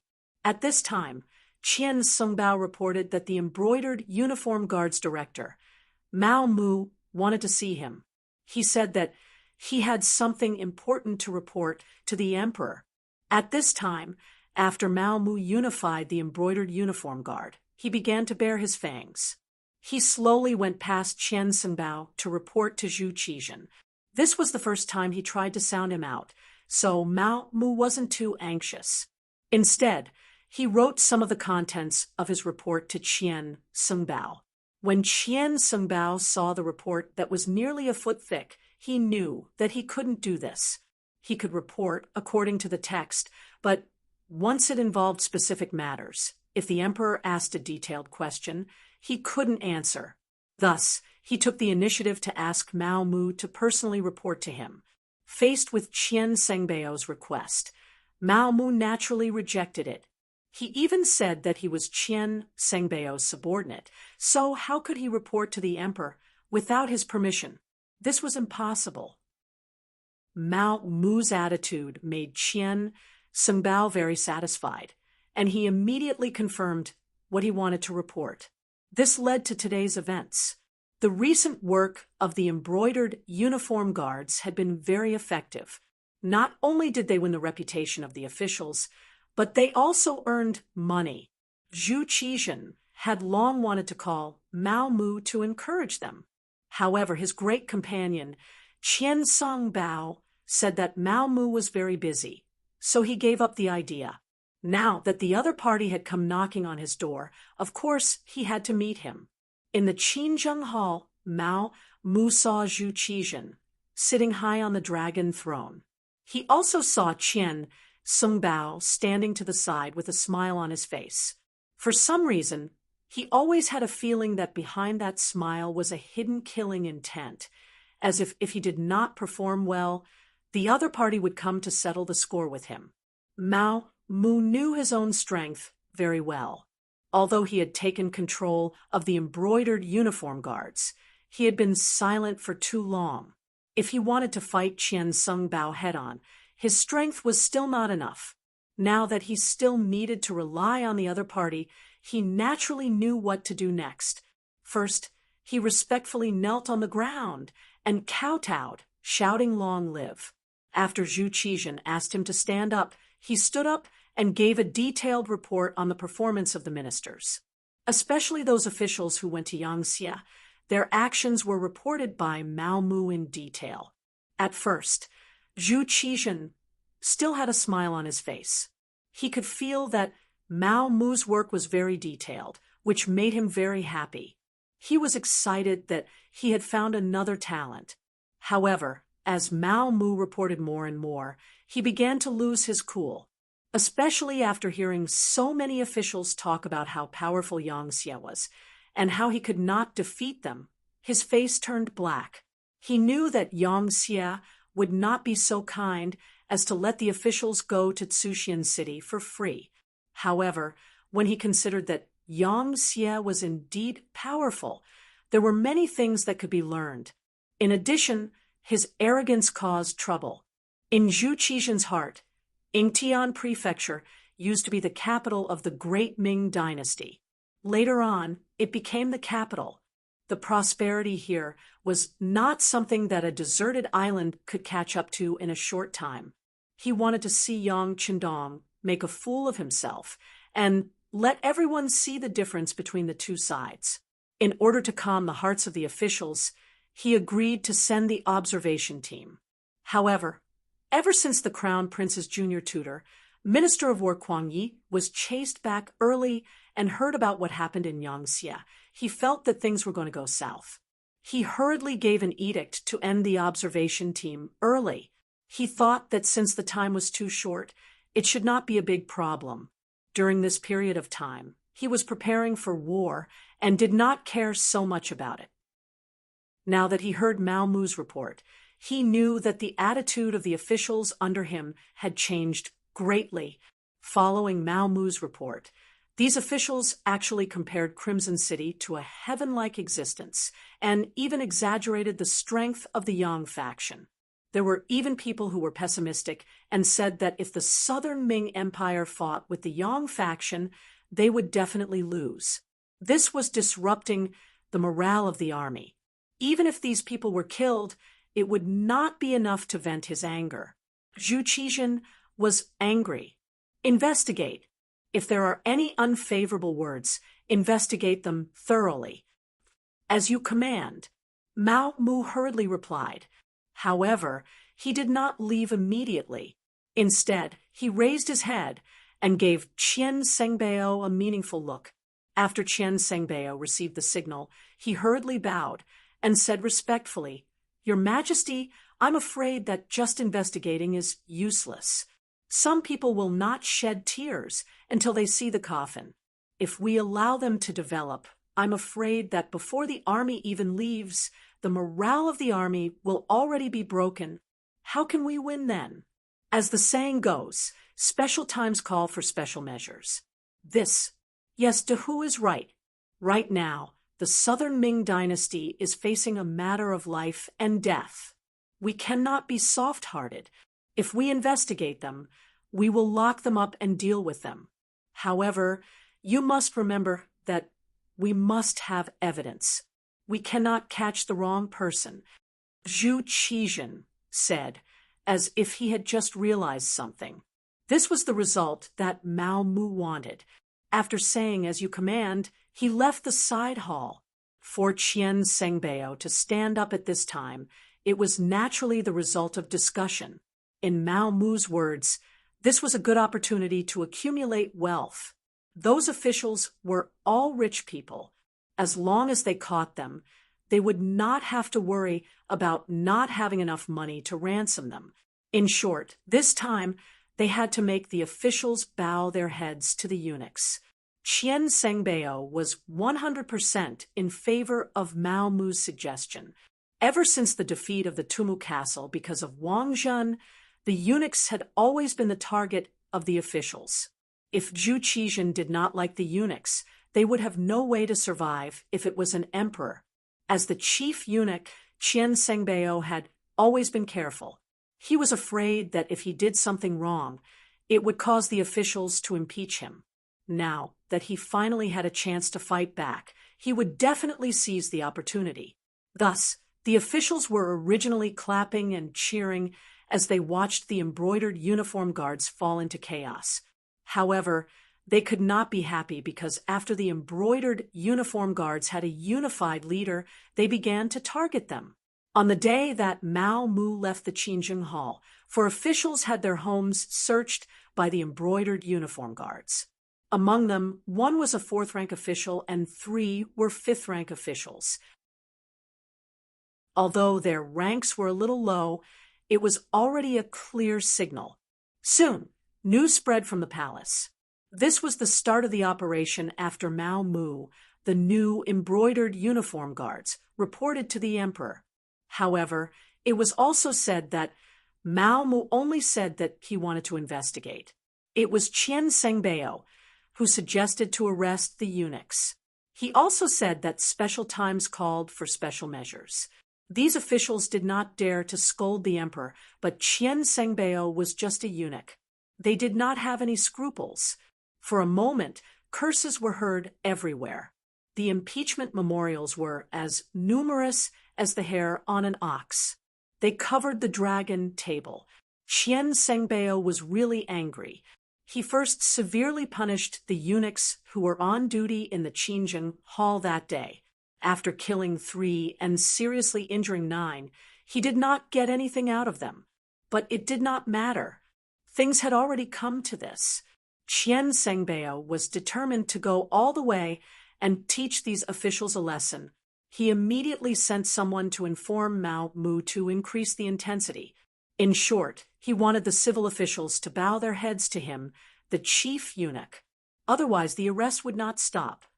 The Minister of Revenue's residence. Wang Shang was riding a bicycle in the courtyard with an unhappy expression. Her small face was scrunched up. Anyone who saw her would know that she was unhappy.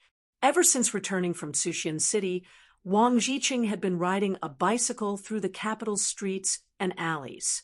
He did not know how many people looked at him, but he also did not know how many envious gazes he received. After all, Wang Jiqing was still a child.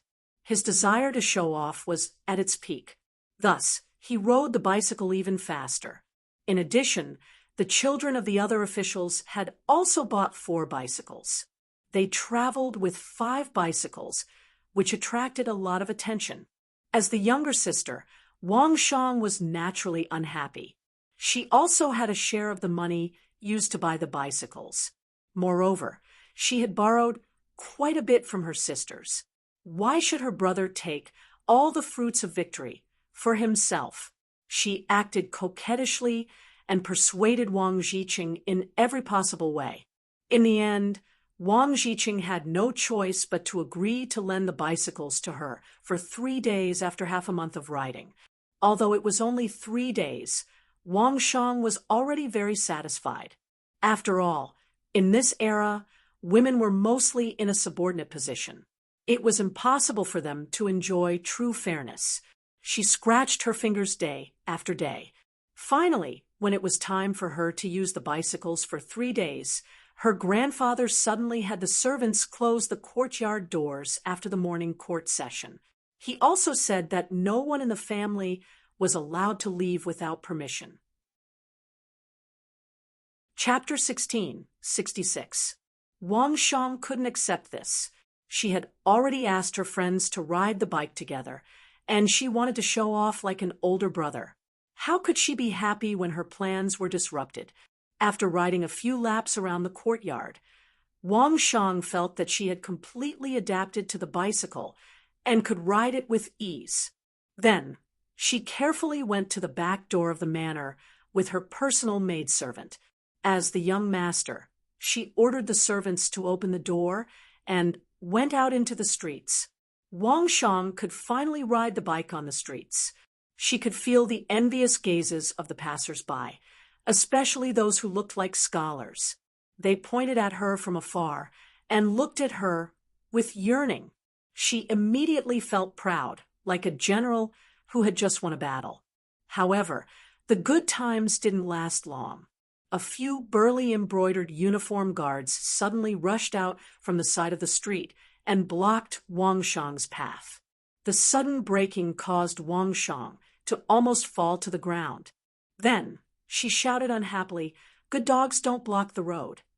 Wang Shang claimed that she was the granddaughter of Minister Wang, so there weren't many things in the world that could scare her.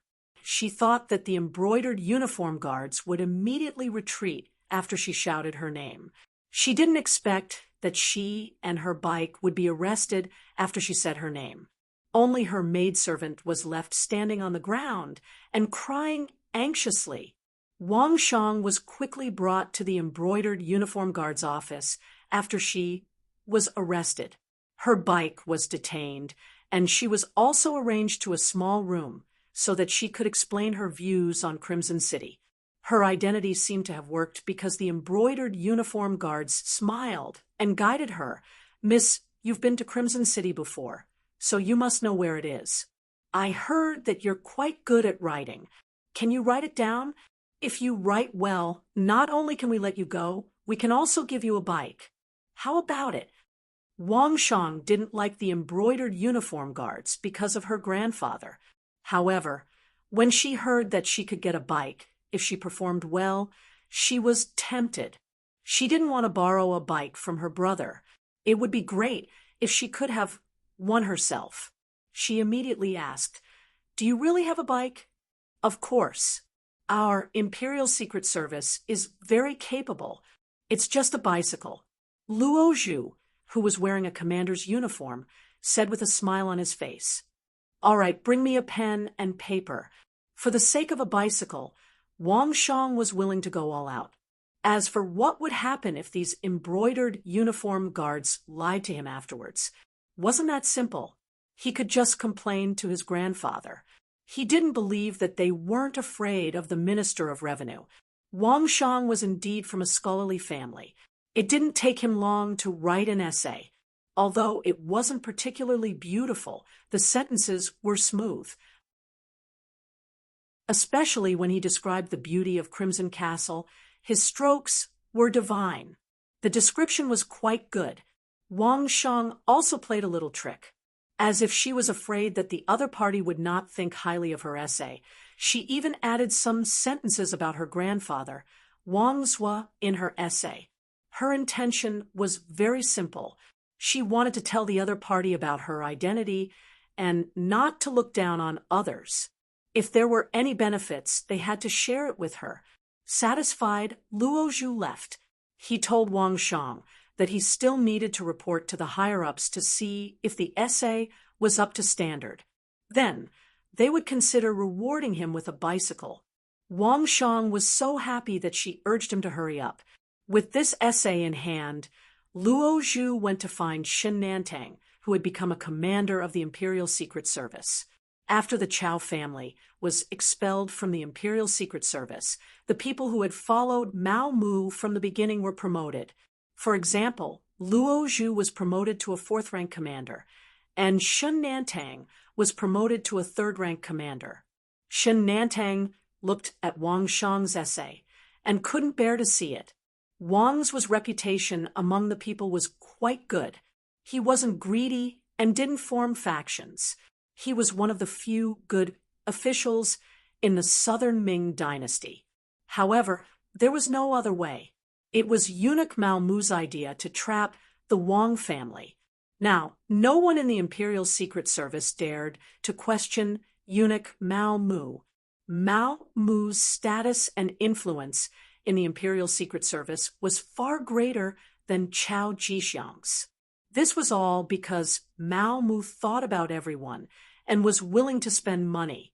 What he meant was that unless he gave the order, the Imperial Secret Service wasn't allowed to accept bribes. It was precisely because of this that the Imperial Secret Service was holding their chests high. This was because they didn't ask for help and didn't have anything that could be used against them. Of course, they had also paid a lot of money for Fu Maomu, in addition to not deducting a single cent from the wages of the Imperial Secret Service. He would also give everyone a monthly allowance based on their contributions. Last month, those who performed well received 120 taels.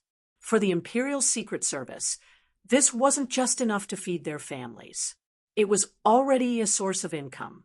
Since it was eunuch Mao Mu's order, Shen Nantang naturally had to follow it. Not to mention, the position of commander was there for everyone to see. Between him and Wu Ben, whoever performed well would be given that position. At this moment, he couldn't afford to make any mistakes. Bring those essays over. I'll give them to eunuch Mao. With a sigh, Shen Nantang finally bowed his head to reality. There was nothing he could do. This was the sorrow of a small figure. He didn't do things according to his own will. Very quickly, the essays were delivered to Mao Mu. After briefly reading through them, he went straight to the Hall of Diligent Government.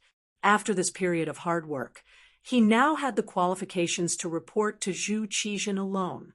It was the same treatment as Chao Jixiang in the past. Although he had the treatment, Mao Mu still kept a low profile. When he entered the side hall, he saw that Qian Sungbao was on duty. He quickly bowed and explained his purpose. In the end, he didn't forget to add, "Eunuch Qian, next month's allowance will be sent to you in 2 days." He. Qian Sengbao's face was full of smiles. That was tens of thousands of taels of silver. In his eyes, Mao Mu was undoubtedly a god of wealth. Although he was curious about where the other party got the money, no matter what, it was enough that the money was sent to him. Why would he care so much about it? Oh, right. Have you thought about who to give the position of commander to? Qian Sungbao couldn't help but ask. That was an income of 500,000 taels of silver. How could he not be anxious? Eunuch Qian, you also know that both Wu Ben and Shen Nantang have performed well. In order to give them more motivation, this matter has to be delayed. Of course, the money will definitely be sent in the end. It's just a matter of a month or two to show filial respect to you. Mao Mu explained with a smile. Haha, it's fine. This eunuch is just asking. Qian Sungbao smiled politely and then said, "All right, His Majesty is still waiting for you. Quickly go and do your job." Yes. Mao Mu bowed again. Only then did he tidy up his clothes. After seeing that there were no problems, he strode into the side hall. After Mao Mu sent the articles in front of Zhu Qizhen, it only took a short while for a roar to be heard. "You dare to care about these officials? You're taking the salary we give you and not doing your job properly. Instead, you're thinking about the good of others. Hateful. Mao Mu lowered his head and picked up the articles scattered on the ground. After waiting for Zhu Qizhen to calm down a little, he asked tentatively, "Your Majesty, what should we do next? Arrest them?" Facing this question, Zhu Qizhen's face revealed a pained expression. He had already seen it. These articles were basically written by the officials of the court and even the descendants of important officials. Didn't that mean that these important officials were unreliable? If they really arrested people based on the list of people who wrote the articles, the Southern Ming Empire would be in chaos for a while. However, they could not arrest them. These people's hearts were no longer with the Southern Ming Empire. If they continued to be put in important positions, it would only be more dangerous. As the saying goes, a short pain is better than a long pain. Take it. Take all the people in this article. Take all their backings and investigate them thoroughly. But remember, don't use torture to extort confessions. And you should know your limits. You're also an old person in the palace. Mao Mu, you've done well recently. Zhen is very pleased. After Zhu Qizhen vented his anger, he looked at Mao Mu with admiration in his eyes. This person was able to do things so beautifully in such a short period of time and obtain information that could be used against those officials. His methods were truly outstanding. Why didn't he realize that this person was a talent before? Mao Mu knelt on the ground gratefully and quickly kowtowed. "This is all because of your Majesty and Empress teachings. This servant should do his duty. All right, you can rise. You're really good. In the future, you can call yourself a subject in front of Zhen. There's no need to call yourself a servant." Zhu Qizhen laughed and gave Mao Mu another privilege. "Don't look at this simple title. In the entire group of eunuchs, only 3 people could call themselves subjects. They were Qian Songbao, Kai Zhong, and the captured Chao Jixiang. Right now, Mao Mu had replaced Chao Jixiang's previous position. Yes, this subject thanks your Majesty again." Ha ha ha. Looking at the kneeling Mao Mu, Zhu Qizhen stroked his beard and laughed in satisfaction.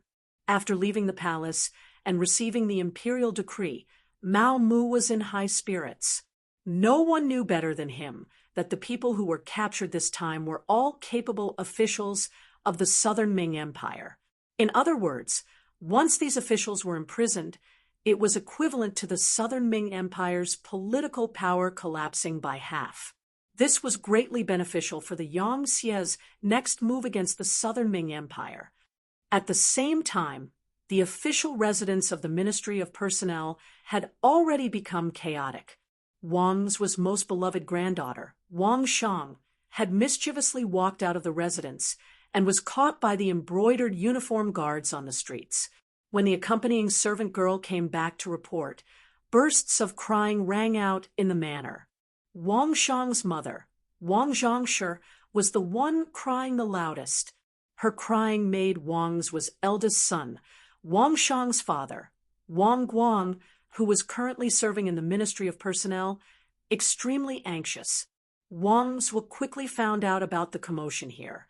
His wife, Wang Songshi, also started crying. She then said that the embroidered uniform guards were all bastards, demons who killed without batting an eyelid. This time, Wang Shang had fallen into their hands. Who knew what would happen?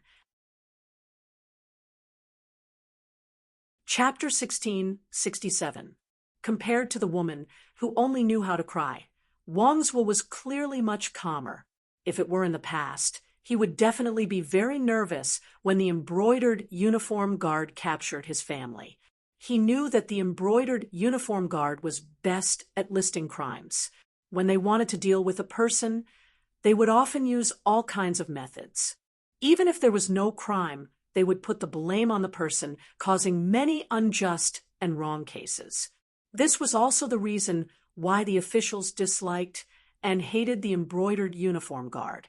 However, now that the embroidered uniform guard had undergone an internal reorganization, the new chief Mao Mu was a good old man. He smiled at everyone he saw. Moreover, this kind of smile wasn't superficial. It was a real smile.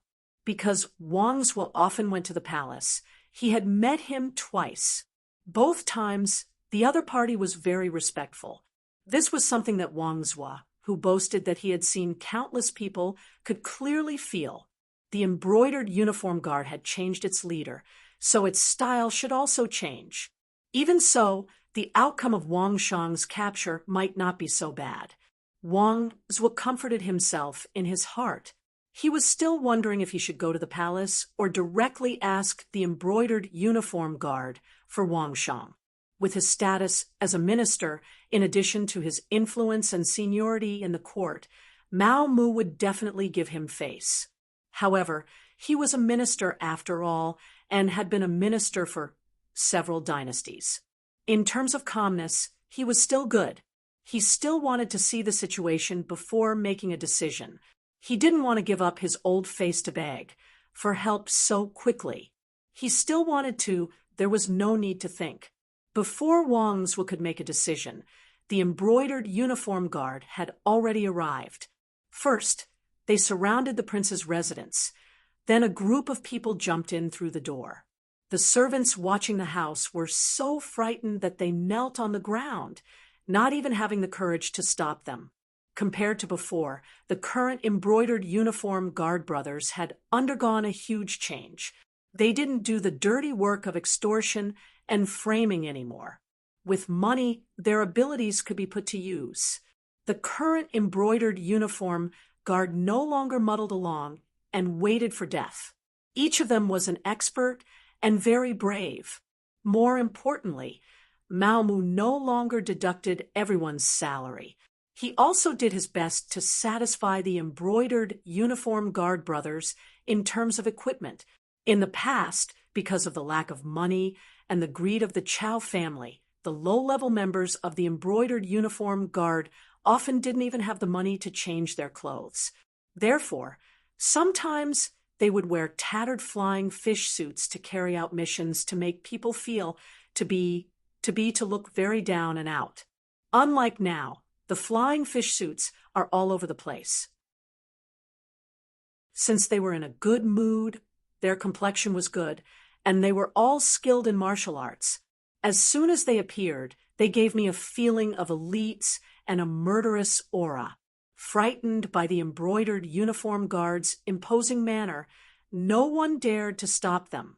When the group of people arrived at the Wang family's courtyard, Shen Nantang shouted, "Is there anyone in charge? Come out and answer me."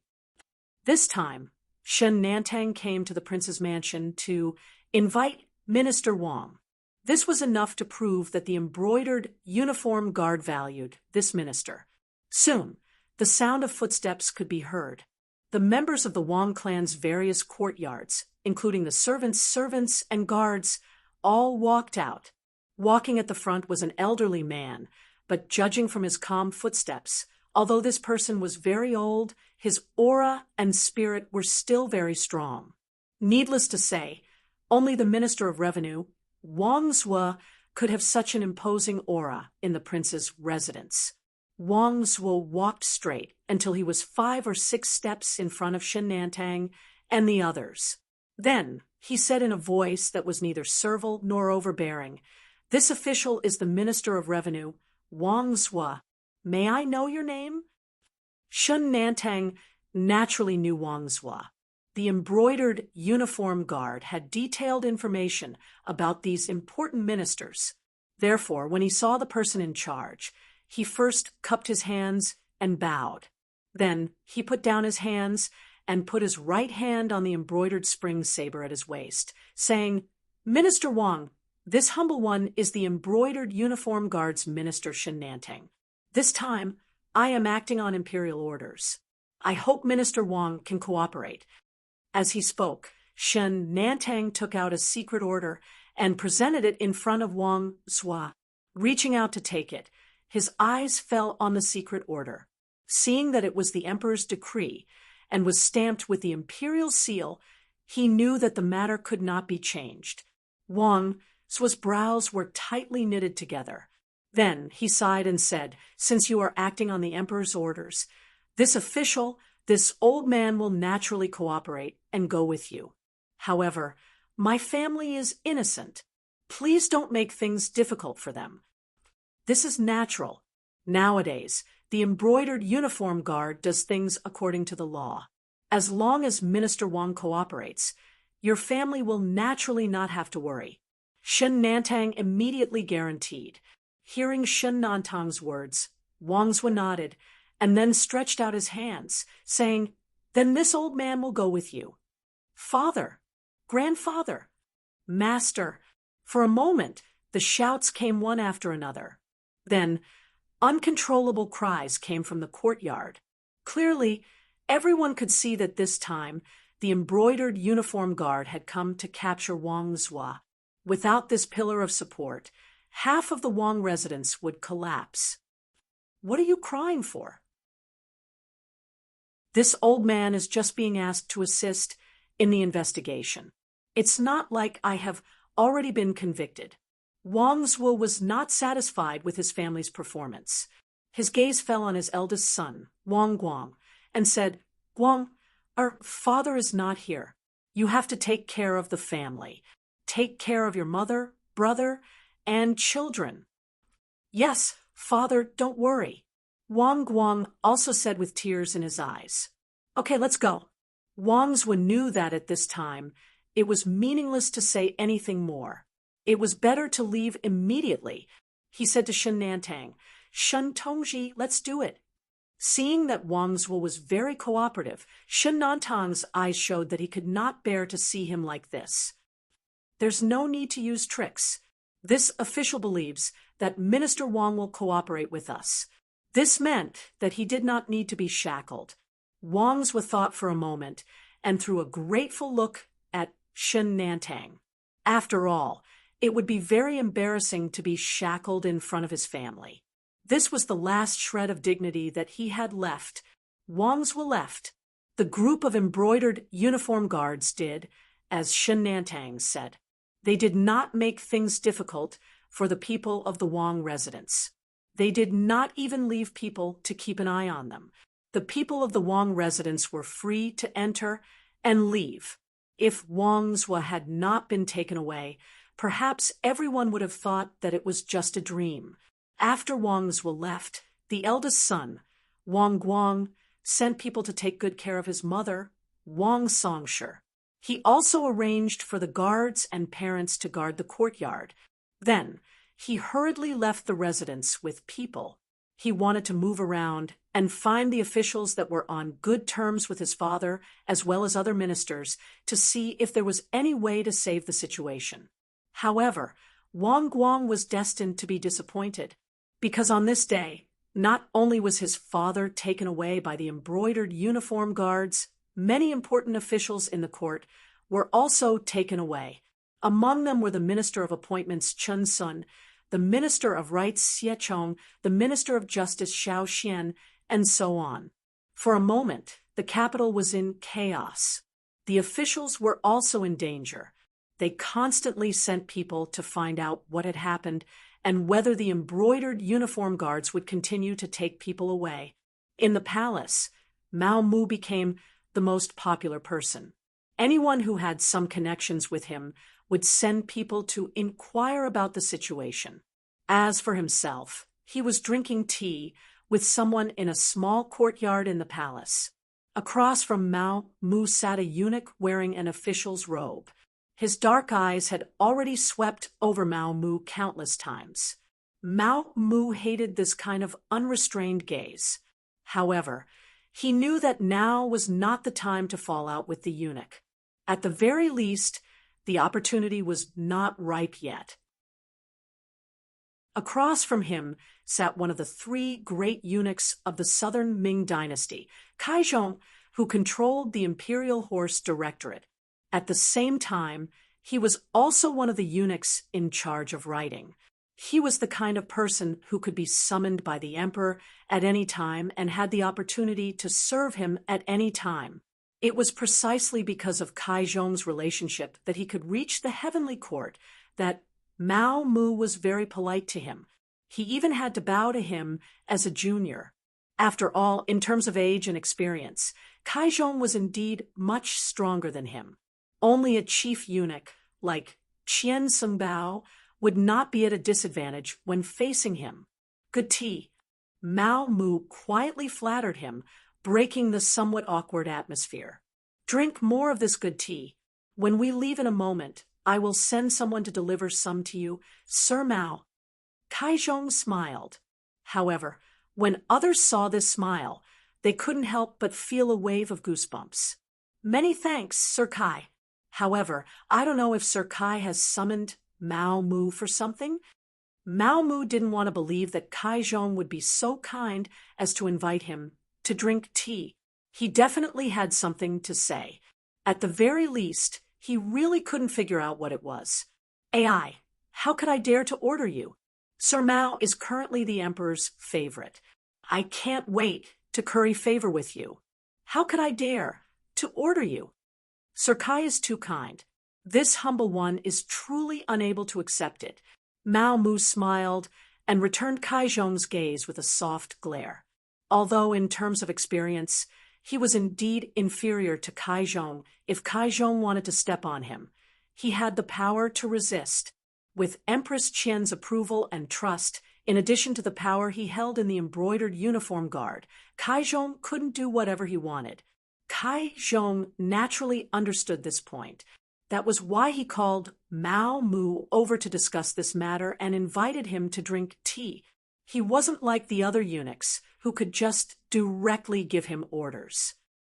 He. Sensing a trace of rejection in Mao Mu's words, Kaizhong laughed. He could understand Mao Mu's feelings. When he first took over the position, he faced those powerful and experienced old eunuchs just like today. It was because of this experience that he wouldn't underestimate Mao Mu, much less make an enemy out of him.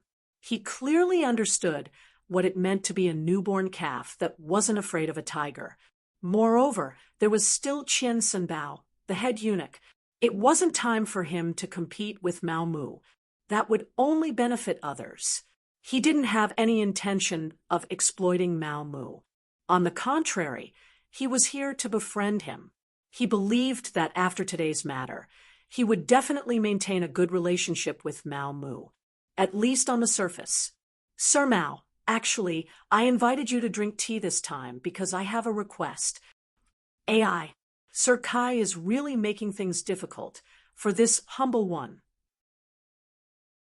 If there's anything you need, just tell me, Mao Mu said politely.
Chapter 1668. Good, straightforward. Since that's the case, I'll be frank. Today, the embroidered uniform guard has used thunderous methods to capture people, and the people they've captured are all officials of the observation mission heading to Crimson City. Right now, the streets are in an uproar, and everyone is in danger. Some officials came to beg me, hoping that Duke Mao would be merciful. However, I don't know if Duke Mao would give me some face.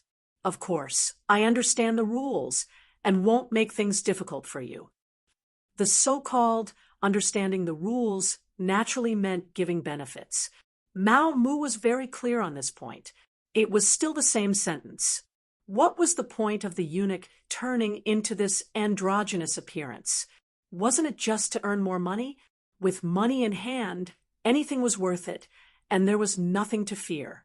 After understanding that the other party had come to beg for mercy, Mao Mu's anxious heart relaxed. He was truly worried that the other party might have found out something. Although the contact group that Yang Qindong had arranged for him was unknown even in the Yangtze, it was still in the capital. But after all, this group lived in the capital. If someone wanted to investigate, no one could guarantee that they wouldn't give themselves away. Especially since he had become more and more high-profile recently, there were probably many people secretly investigating him. Kai Zhong was a veteran eunuch of power, and he was also in charge of the Imperial Horse Directorate. He had the power to mobilize troops and countless capable people under his command. Who knew if he had received some information that could threaten him? Mao Mu had been worried about this. If that was the case, then he would have to fight even if he couldn't. It was just a pity that he couldn't complete the mission that Yang Qindong had given him. Now that he knew that Kai Zhong had a favor to ask of him, he could finally put down his anxious heart, and his expression became much more relaxed. However, this small change fell into Kai Zhong's eyes. Which of the eunuchs with power wasn't worry-free? Which of them wasn't an expert at reading people's expressions? When Mao Mu relaxed, Kai Zhong's gaze locked onto him. However, he didn't immediately ask, but he was certain that Mao Mu had a secret that he couldn't let others know. Mao Mu didn't know any of this. He was still interested in asking who had the face to invite eunuch Kai. Haha, I'm sure Duke Mao knows this person as well. He's the current Minister of Works, Wei Luo. He's also a member of the Observer Group. Although he didn't do anything wrong, it's better to be safe than sorry. He still entrusted himself to our family and is willing to pay 20,000 taels of silver to ensure his safety. What does Duke Mao think about this? Kai Zhong chuckled as he hid what he had just discovered in the depths of his heart and spoke with a smile. Upon hearing that he was pleading for Wei Luo, Mao Mu had a plan in his heart. This time, the Southern Ming Empire had indeed put in a lot of effort in sending the observation team to Crimson City. The fact that all 6 ministers were present was enough to prove everything. Among them, the Minister of War, Kuang Yi, had been sent back halfway because he had angered Yang Qindong. The other 5 ministers had observed the entire process. Now, 4 of the 5 had already been invited to the embroidered uniform guard, leaving only Verlo, so it was no wonder that he was nervous. However, Mao Mu had no intention of dealing with Verlo. After returning from Crimson City, Verlo had privately said that Crimson City was very powerful, that Yangtze was very powerful, and that the Southern Ming Empire couldn't compare. However, Verlo's abilities were truly limited. Under his leadership, the Ministry of Works hadn't made much progress in the past few years, and the cannons they were building were still solid shells. Verlo's strength lay in flattery, using his high position to seize power and amass wealth. During his time in charge of the Ministry of Works, a few capable officials had been suppressed. How could such people be Mao Mu's target? He clearly knew that Yang Qindong's orders were to arrest all capable officials and disrupt the upper echelons of the southern Ming Empire's political power. Mediocre officials like Verlo naturally wouldn't be affected. On the contrary, such people should have more power. This way, they would be more in line with Yang Xie's interests. Thus, even without Kai Zhong's pleading, Mao Mu wouldn't have made a move against Verlo. He still needed to keep these people to explain to the emperor that not all of the members of the observer group had become disloyal. This was clear proof. Verlo, to be honest, said some things that crossed the line. His name is on the embroidered uniform guard's next arrest list. Although Mao Mu had already decided to let Verlo go and give Kai Zhong face, the process was still important. However, the process was still very important. How to make the other party accept this favor was especially important. Hearing that this was indeed the case, Kai Zhong couldn't help but nod. He didn't know what the emperor thought of the observer group and thought that he wanted to capture them all in one fell swoop. Thus, he naturally didn't doubt Mao Mu's words. Because of this, Kai Zhong's face bloomed into a smile. However, he didn't know how disgusting this smile was in Mao Mu's eyes. I'll have to trouble Duke Mao to put more thought into this matter. I'll remember this favor. Kai Zhong smiled, his eyes revealing an expectant expression. This, Mao Mu first pretended to be in a difficult position. Then, as if he had made a decision, he said, "All right, since even Duke Kai has spoken, I'll do my best." Although he said that he would do his best, since he had spoken, there was nothing that couldn't be done. Immediately, Kai Zhong's smile grew even wider. After discussing business and pocketing the 20,000 taels of silver, Mao Mu left. Seeing his departing figure, Kai Zhong gradually put away the smile on his face. With a snap of his fingers, a sturdy man walked into the small courtyard. "Uncle." The man's surname was Kai Gu, and he was Kai Zhong's nephew. After entering the palace, Kai Gu had spent a great deal of effort to find this nephew of his among the common people. Then, he allowed him to live a life of luxury and let him continue the Kai family's bloodline. It could be said that he was Kai Zhong's trusted aide. Keep an eye on this Mao Mu. I keep feeling that there's something about him that no one knows. Thinking of the relaxed expression on Mao Mu's face, Kai Zhong decided to investigate carefully. Perhaps there would be an unexpected surprise. After Mao Mu left Kai Zhong, the corners of his mouth rose into a slight smile. Who did he think he was? Treating him to a cup of tea and taking out 20,000 taels of silver could solve the problem of a minister? Mao Mu was even certain that the Ministry of Works Minister Wei Luo had taken out more than 20,000 taels of silver. It was just that Kai Zhong had embezzled some of it.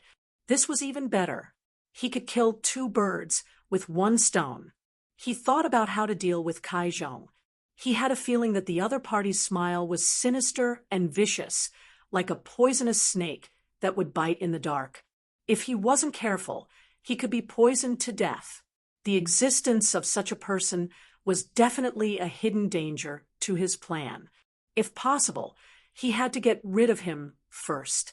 Thinking this, Mao Mu returned to the empress' palace. When he saw the emperor's imperial carriage, he knew that the emperor had come to see Empress Qian. He straightened his body and walked into the palace. As the chief eunuch of Empress Qian's palace, Mao Mu had great prestige here. In addition, he was willing to spend money. The eunuchs here were all very respectful when they saw him, and there was a sense of respect that came from their bones. After all, in a place like the palace where internal strife was fierce and people could die at any time, it was very important to have a good subordinate. It meant that your chances of survival would greatly increase. Duke Mao is back. There were people constantly greeting him, and Mao Mu also responded with a smile. He walked to the Empress Palace and didn't see Qian Sungbao. He probably wasn't on duty today. Thinking that this was a good thing, he could carry out his plan. Thus, he strode into the palace. In the Empress Palace, Empress Qian was eating with Zhu Qizhen. After seeing Mao Mu walk in, Empress Qian didn't care. She was really an empress who stood aloof from worldly affairs and was extremely kind. She also knew that the eunuchs around her were favored by the emperor and entrusted with important tasks, so she wasn't angry when she didn't see them serving her. If this kind of personality became a concubine in the Qing palace, she probably wouldn't even survive one episode. She would be played to death by others. This subject greets the emperor and empress. Long live the emperor, and long live the empress. As soon as he entered the palace, Mao Mu hurriedly knelt on the ground and bowed. "Oh, it's beloved official Mao. Quickly get up." Zhu Qizhen glanced at Mao Mu, and his eyes revealed a joyful expression. Then he thought of something and asked, "Beloved official Mao, have the important officials been arranged? Remember, you must interrogate them properly, but you must ask according to their physical condition. Don't be too hasty. Some of them are really too old." This wasn't Zhu Qizhen sympathizing with the subordinates. This came from his heart. For example, the Minister of Revenue, Wang Sui, he was now 84 years old, and it was rare that he still had such a healthy body. Perhaps this was because the food he ate didn't have any waste oil or additives. It was all natural. In reality, Wang's fate had changed because of Yang Qindong's appearance. In history, he died in the Tumu Castle. However, in this life, he was saved and came to the capital of the southern Ming dynasty. He had been serving Emperor Yingzong and had lived until now. His health was quite good. From this point, it could be seen that Zhu Qizhen really didn't have anyone he could use. Otherwise, at his age, he would have already retired and returned to his hometown. How could he still serve the court? Mao Mu understood Zhu Qizhen's meaning. He immediately bowed and said, "This subject obeys the decree. There is no rush to interrogate them. First, we must protect their bodies. Wait for them to see our southern Ming dynasty defeat Yangxia, and let them know how wrong they are." Zhu Qizhen was only worried that the embroidered uniform guards' methods would be too harsh. As the emperor, he knew some of the embroidered uniform guards' methods. That was why he reminded them, because once these officials were beaten to death in prison, the other officials would definitely report to the emperor and impeach him. At that time, he would have a headache. Chapter 1669. But unexpectedly, Mao Mu's understanding was to only capture these people and slowly torture them until the day the Southern Ming Empire won, and let these officials see his style as the emperor. This also reminded Zhu Qizhen. He nodded and said with satisfaction, "Yes, that's the reason." "Ha ha! Beloved official Mao's words are exactly what we want. Come, reward me." This official doesn't dare to ask for a reward. Everything is what this official should do. Right now, the imperial court is going to exterminate the Yang bandits, and it's time to use money. This official wishes to wear armor and go to the battlefield to kill the enemy. How can this official still want the emperor's money to satisfy my own selfish desires? Mao Mu said righteously, and the more he spoke, the straighter his body became.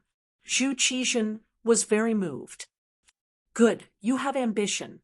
It's just that we don't agree to let you go to the battlefield to kill the enemy. You are a capable person and should be by our side to share our burdens." "Ha ha, Empress, you've really trained a talent." When he was happy, Zhu Qizhen even praised Empress Qian.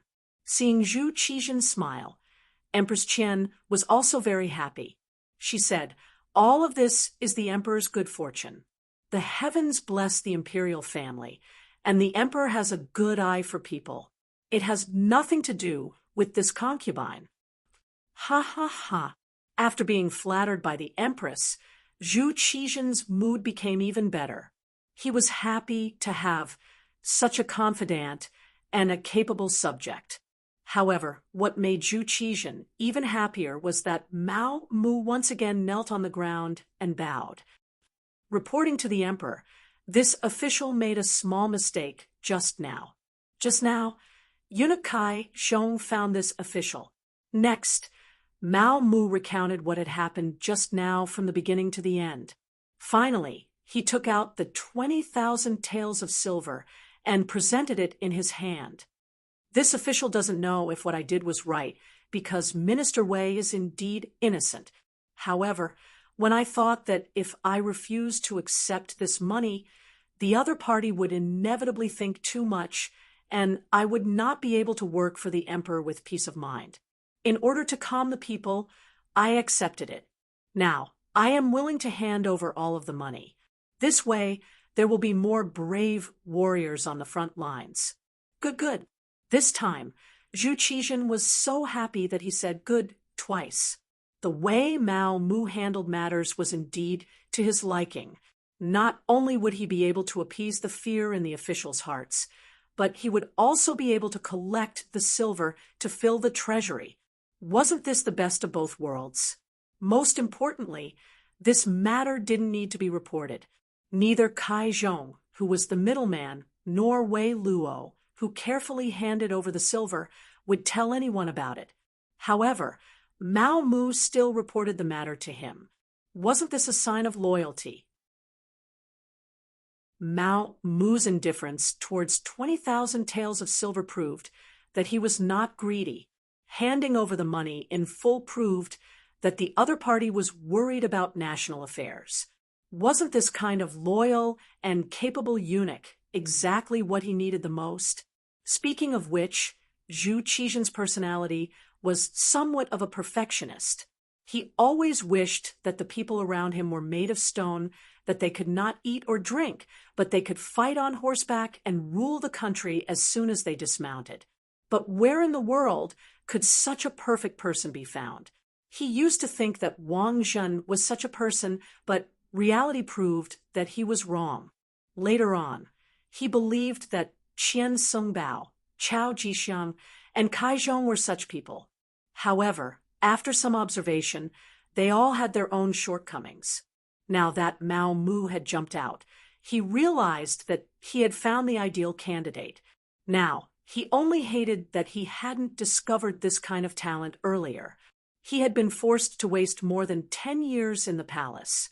Satisfied, he looked at Mao Mu with even more joy. Zhu Qizhen didn't know that Mao Mu was now even more important than Qian Songbao, who had followed him for more than 10 years. Seeing that Zhu Qizhen was happy, Mao Mu also raised his head with a happy expression. He displayed the joy of a ruler perfectly. Beloved subject, we have seen everything you have done. Do well. And in the future, you might be able to become a figure like Zheng He. Zhu Qizhen was truly happy and compared Mao Mu to the three treasures eunuchs. Mao Mu naturally knelt down in gratitude and called out, "Long live the emperor!" Afterwards, he took advantage of Zhu Qizhen's happiness to mention that there were still a few officials who hadn't been arrested because their ranks were low. He also said that today's matter shouldn't be spread. Otherwise, if eunuch Kai Zhong found out, he would lose face and appear out of place. It would be difficult to carry out his work in the future. Of course, Zhu Qizhen would follow Mao Mu's instructions. He said that he saw Mao Mu's loyalty and told him to do things without worry. He knew in his heart that he wouldn't let a capable official be wronged. He also said that the war was imminent. Anyone who had problems must be arrested. Even those who suspected problems must be arrested. According to the previous method, they didn't need to be severely punished. He told them to wait and see how he defeated Bugnam of Gojoseon and Yang Chendong. Also, if there were still people who interceded and gave money, he should accept it. The money in the national treasury was getting less and less, and he was eager to replenish it. Zhu Qizhen finally left happily. After Mao Mu helped Empress Qian rest, he left the palace. The palace was forbidden, and it was very difficult for ordinary people to enter and leave the palace. However, with Mao Mu's current status, unless the emperor specifically ordered that no one was allowed to move, it was very easy to leave the palace. After leaving the palace, Mao Mu first brought a few of his eunuchs to the embroidered uniform guard. Coincidentally, Shen Nantang, Wu Ben, Luo Zhu, and the others were all there. He told them about the emperor's decree, which was to take care of the old officials and not let anything happen to them in prison. They could consider giving each of them a single room so that they could come out every day and eat and drink as much as possible. If they didn't have enough money, they could inform their family to send it. Also, from tomorrow onwards, they would continue to arrest people according to the list. Of course, that list was provided by Mao Mu and also by the Yangtze Intelligence Department. They were all capable officials, and what they needed to do now was to catch them all in one fell swoop. In short, it was a sentence that would paralyze the Southern Ming dynasty, break the tacit cooperation between the various departments, and thus reduce the Southern Ming dynasty's fighting strength. Mao Mu's words fell into the ears of the embroidered uniform guard, which was equivalent to an imperial edict. Immediately, everyone bowed their heads and cupped their fists in agreement. After seeing that there was nothing else to do in the embroidered uniform guard, Mao Mu left. Then, seemingly unintentionally, he went to the silk shop that he often went to. Mao Mu didn't know that behind him, Kai Gu was quietly following him with a few trusted subordinates. When he saw him enter the embroidered uniform guard, he had been waiting outside.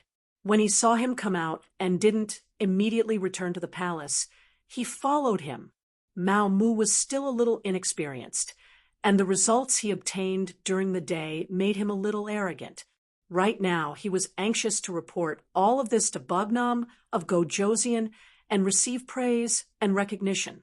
The few eunuchs around him had received a lot of benefits from Mao Mu.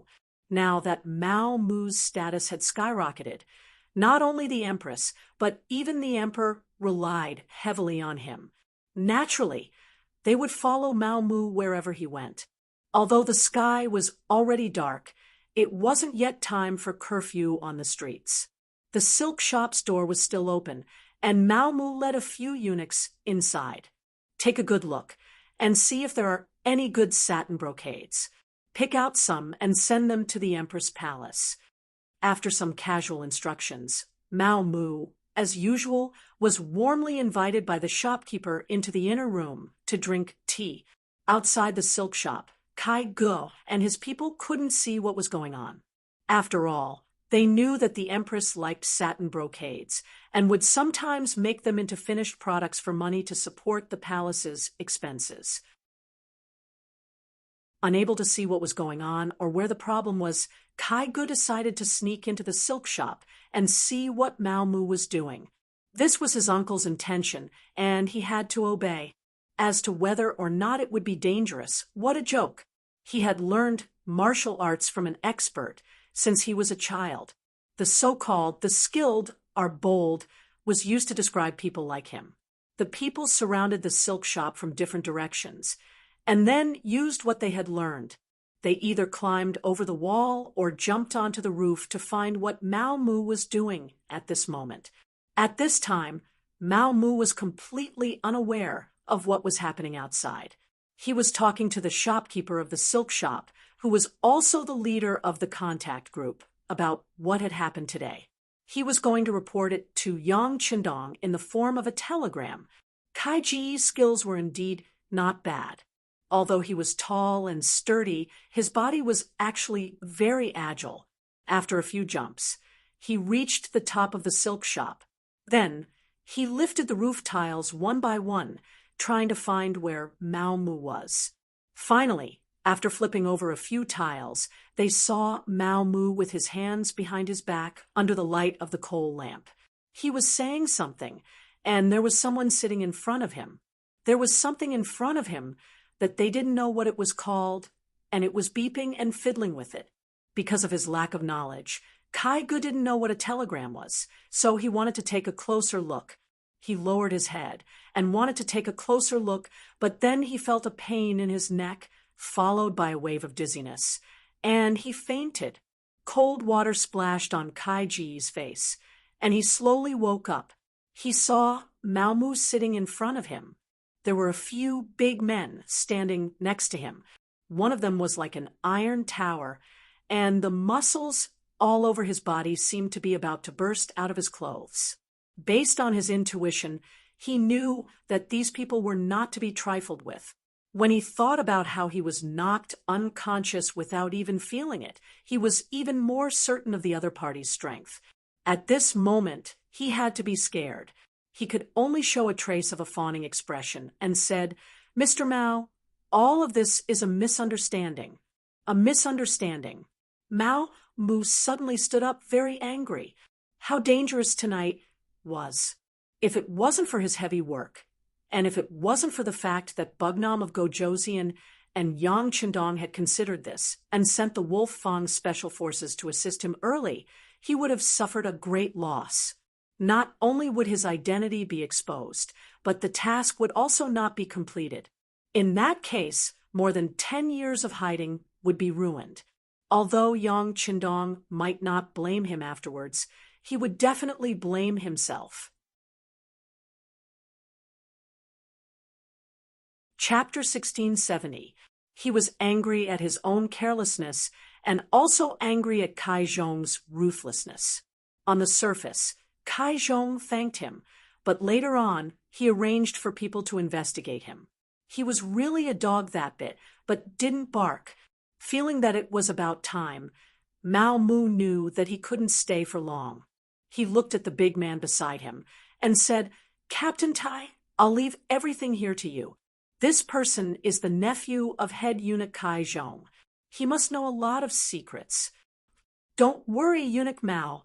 Captain Tai, who was also the captain of the special forces, Tai Hu grinned. For such an interrogation, their special forces had their own means. Some were taught by Yang Qindong, and some were figured out by themselves. But no matter what, no one who was questioned by them could withstand it. Seeing that Mao Mu was about to leave, Kai Gu panicked. He knew that if he really left and handed himself over to the big man, he wouldn't be able to die a good death. So he shouted loudly, "Eunuch Mao, you can't do this to me. I didn't come alone this time. I brought a few subordinates with me. They are all good at martial arts. If I don't go back, they will definitely report to my uncle. Then you will be in trouble." "Oh, are you talking about the 5 people who came with you? That's called good at martial arts." "Ha ha, they are just like you. You don't even know how you were knocked unconscious. How dare you threaten others?" Tai Hu sneered. Needless to say, if he dared to say that, the other 5 people must have been restrained. Perhaps they were already being tortured. Mao Mu didn't care about this. He strode out of the basement and walked out of the silk shop. He brought the eunuch who had just picked out the brocade and went straight to the palace. Mao Mu was back. Kai Zhong also received the news. But he didn't see his nephew. He thought that he stayed in that woman's stomach again, so he didn't pay much attention to it. But until noon the next day, he still didn't see his nephew. He started to get anxious and sent many people to look for him, but there was no useful news. Kai Zhong didn't understand what was going on. He wanted to look for Mao Mu, but he sent people to spy on him. It was uncertain whether Mao Mu knew about it. Even if he knew, would he tell him where Kai Gu was? He was the one being unreasonable. "Investigate. Even if we have to turn the entire capital upside down, we have to find him. If he's alive, I want to see him. If he's dead, I want to see his corpse." Kai Ji's heart ached when he said this. That was the only heir of the Kai family, and they were counting on him to carry on the family line. Now, he couldn't even find him. How was he going to explain this to his dead brother? Mao Mu ignored Kai Gu as if nothing had happened. He continued to do what he was supposed to do. For a time, more and more people were being arrested. At first, it was only the officials of the observer group. Now, some officials who were not part of the observer group were also being arrested. The explanation given by the embroidered uniform guards was that these officials had been bewitched by the observation team's officials, and their hearts had begun to waver. They were unstable people. However, if someone could calm down and think about it, they would realize that those who were arrested were undoubtedly capable or officials who were more competent in their posts. However, at this time, the brocade guard was capturing people everywhere. The officials of the capital were all in danger, so no one had the time to analyze these matters. Right now, they were most afraid that a group of embroidered uniform guards would suddenly come knocking on their door and arrest them. After all, out of the 6 ministers, 4 of them had already been captured. Anything could happen. These officials didn't think that those who were arrested were all capable officials. Instead, they began to analyze how they could avoid being arrested. Kwang Yi was the grand tutor of the crown prince, and also the minister of war. He was also a member of the observer group. However, since he was expelled, he had already made his stance clear. It was normal for the brocade guard to not make a move on him. Minister Wei Luo was different. He led the officials of the Ministry of Works to participate in the observer group. After returning, he wrote a memorial to the emperor, requesting for more investment in the Ministry of Works, more money to develop weapons, and to raise the status of technical talents in society. These were all things he learned in Qiqian City. In other words, he believed that the Yangtze's industrial and manufacturing capabilities were far superior to the southern Ming dynasties. How could a minister who only praised the Yangtze and belittled the southern Ming dynasty not be arrested? How did he manage to save his own skin? Since someone asked this question, someone else would answer it. Soon, Wei Luo sent 50,000 taels of silver to eunuch Kai Zhong. Kai Zhong acted as the middleman and pleaded with the brocade guard's eunuch Mao Mu. Now that they knew that sending money could guarantee their safety, the officials who hadn't been implicated began to take action. They used various connections to find Qian Sungbao or Kai Zhong, asking them to pass on a message. There were also people who directly went to find Mao Mu and brought large amounts of money. Eunuch Mao Mu, who no one paid attention to at first, quickly became one of the most influential chief eunuchs. His status even surpassed Kai Zhong's, and was second only to Qian Sungbao. When large amounts of money and favors were brought to him, Mao Mu didn't let money get to his head. Mao Mu was very clear that he was only where he was today because of Yang Qindong's support. Otherwise, he would still be a nameless eunuch. Perhaps he wouldn't have come to the southern Ming dynasty and would still be in Baiming's capital. It was even possible that he would have died in the internal strife among the eunuchs. Yang Qindong had given him a new life. Now that Yang Xia was very powerful, it could be imagined that as long as he followed closely, his future would be limitless. His future would definitely be brighter than his current position in the southern Ming dynasty. How could Mao Mu, who had steeled his heart to follow Yang Qindong, care about these silver taels that were delivered to his door? Not only did he not care, he even decided to use these silver taels to make an issue out of it. Thus, he took advantage of an opportunity when Qian Sungbao wasn't on duty and secretly met with Zhu Qizhen. While handing over a large amount of silver taels, he also sold off the officials who had sent the money. When the 1.5 million taels of silver taels were placed on the table, Zhu Qizhen was shocked. Previously, Wei Luo was a minister and had only sent 20,000 taels of silver taels. However, when he looked at the list that Mao Mu had presented, it showed that a 4th-rank official in the capital had sent 50,000 taels of silver just to buy his own safety. Was it really worth it to pay so much? Furthermore, where did these officials get the money? It was impossible to rely on salary alone, so they could only use power and corruption to get it. When he thought about how there were so many corrupt officials under his command, Zhu Qizhen was very angry. He was an idealist and wanted nothing more than to immediately issue an edict to investigate and punish these officials. However, after he calmed down, he still didn't do so. If these officials were punished, who would take care of them for him? He couldn't possibly do everything himself as the emperor, right? Forcefully suppressing the anger in his heart, Zhu Qizhen looked at the list in his hand and comforted himself. Fortunately, there are only 30 or so officials here. Reality proves that most of the officials are honest. Originally, this was meant to comfort himself, but he didn't expect that reality would quickly slap him in the face.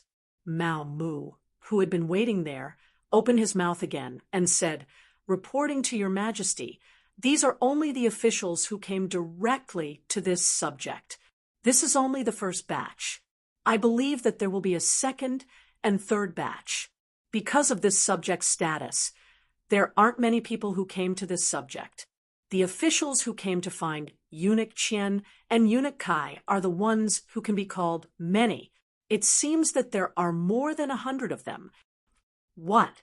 Zhu Qizhen, who had just sat down, couldn't help but tilt his body.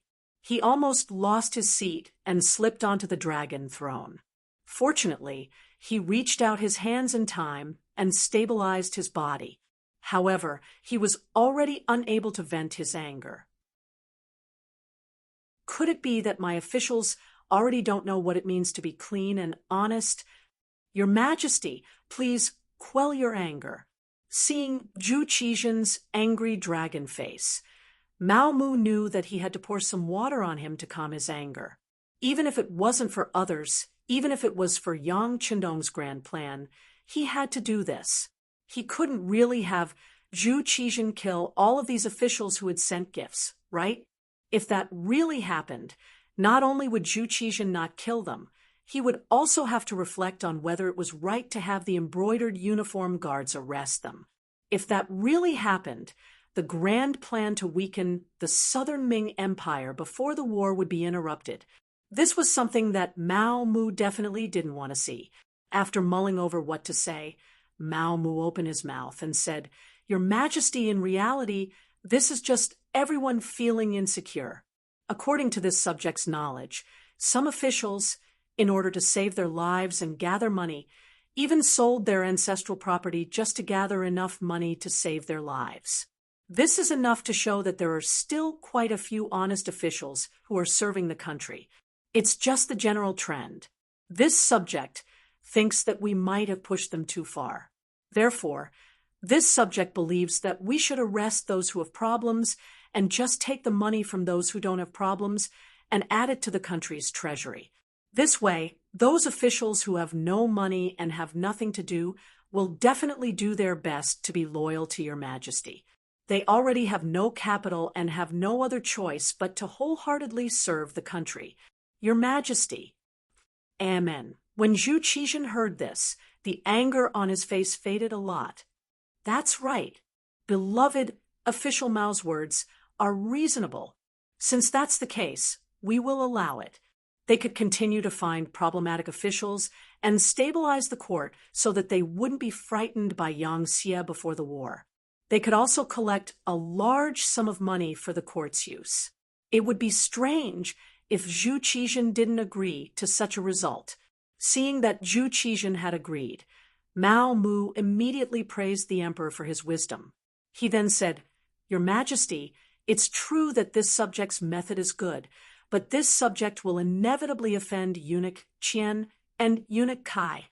If they complain to your Majesty, I'm afraid this subject's shoulders aren't wide enough and hard enough. It's fine. Beloved official, you do things wholeheartedly for the country. We know this. Just do it boldly." On the other hand, they dared to keep a portion of the money in their hands, even though it was clearly given by the officials. We are already benevolent for not finding fault with them. Zhu Qizhen waved his hand magnanimously. He increasingly found that Mao Mu was a subject who wholeheartedly served the country and was wholeheartedly loyal to him.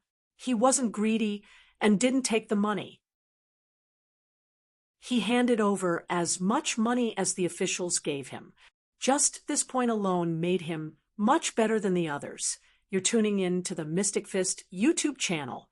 Don't forget to subscribe and join us on this journey to catch the most captivating stories.